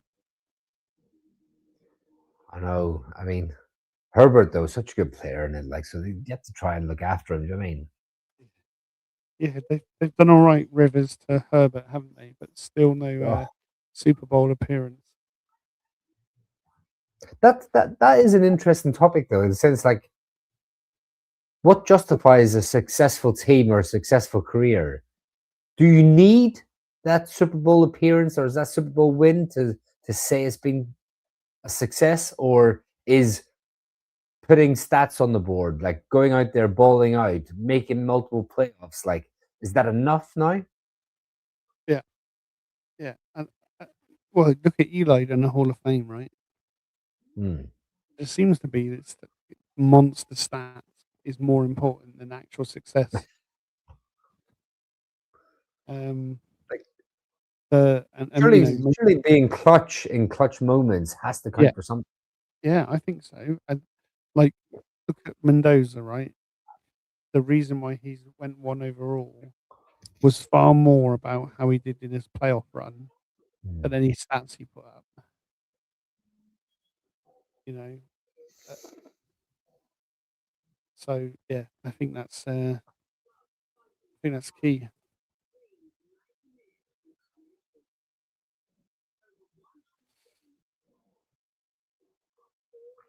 But good haul so far for ourselves. Obviously, no pick in the third round. But having come in tonight, taking first round talent with Colton Hood, filling a position of need, and not just a DB, because we need a DB, a press man guy that fits the scheme as well. 100%. I mean, like, I understand that the Caden McDonald situation is frustrating. I get that, and I know exactly where Shane's coming from. But you can't overlook the player we got at 37. Yeah, I mean, for me, I had so much love for Boston. I love Boston, but it just means that we need to find a guy that can do something at wide receiver and running back in one player, because we haven't got the picks. So we need to take an offensive weapon, Kev, on day 3. We need to take Eli Heidreich. I mean, we have to come away with him now. Even I'm invested. 2 positions in one player, right? He can contribute in the slot and he can contribute in the backfield. Yeah, you know. It's a no-brainer. Absolute no-brainer. I bet he's an amazing special teams player as well. Of course he is. Be a great gunner or you know. And like, he went to Naval Academy, so he's made from different stuff. Like, he's laid all in line. That's it. New Jersey, he can be out on the sea, no problem from there. And then into the Hudson and all that kind of stuff. If he's missing the sea.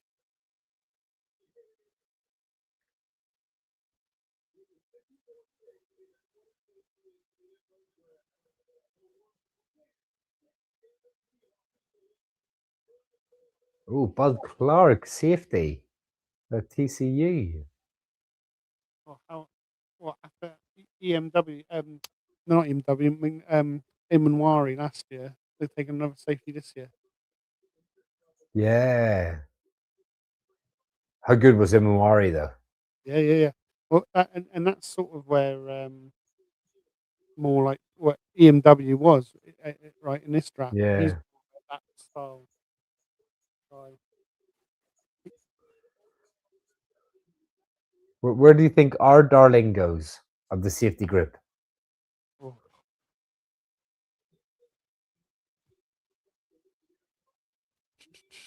He'll have to go in the third round somewhere, won't he? you would have thought.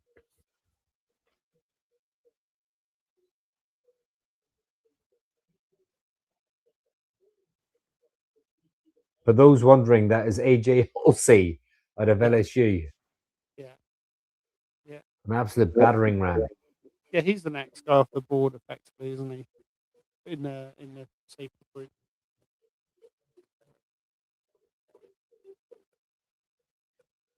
And that brings the second round and this stream to a close, I think, Kev. I think so. So thanks for anyone that stuck with us. We will provide updates over the weekend, so check us out on socials. Check us out on Shorts with the updates of any picks. And I guess there's only one more thing to say, Kev. Let's go Giants.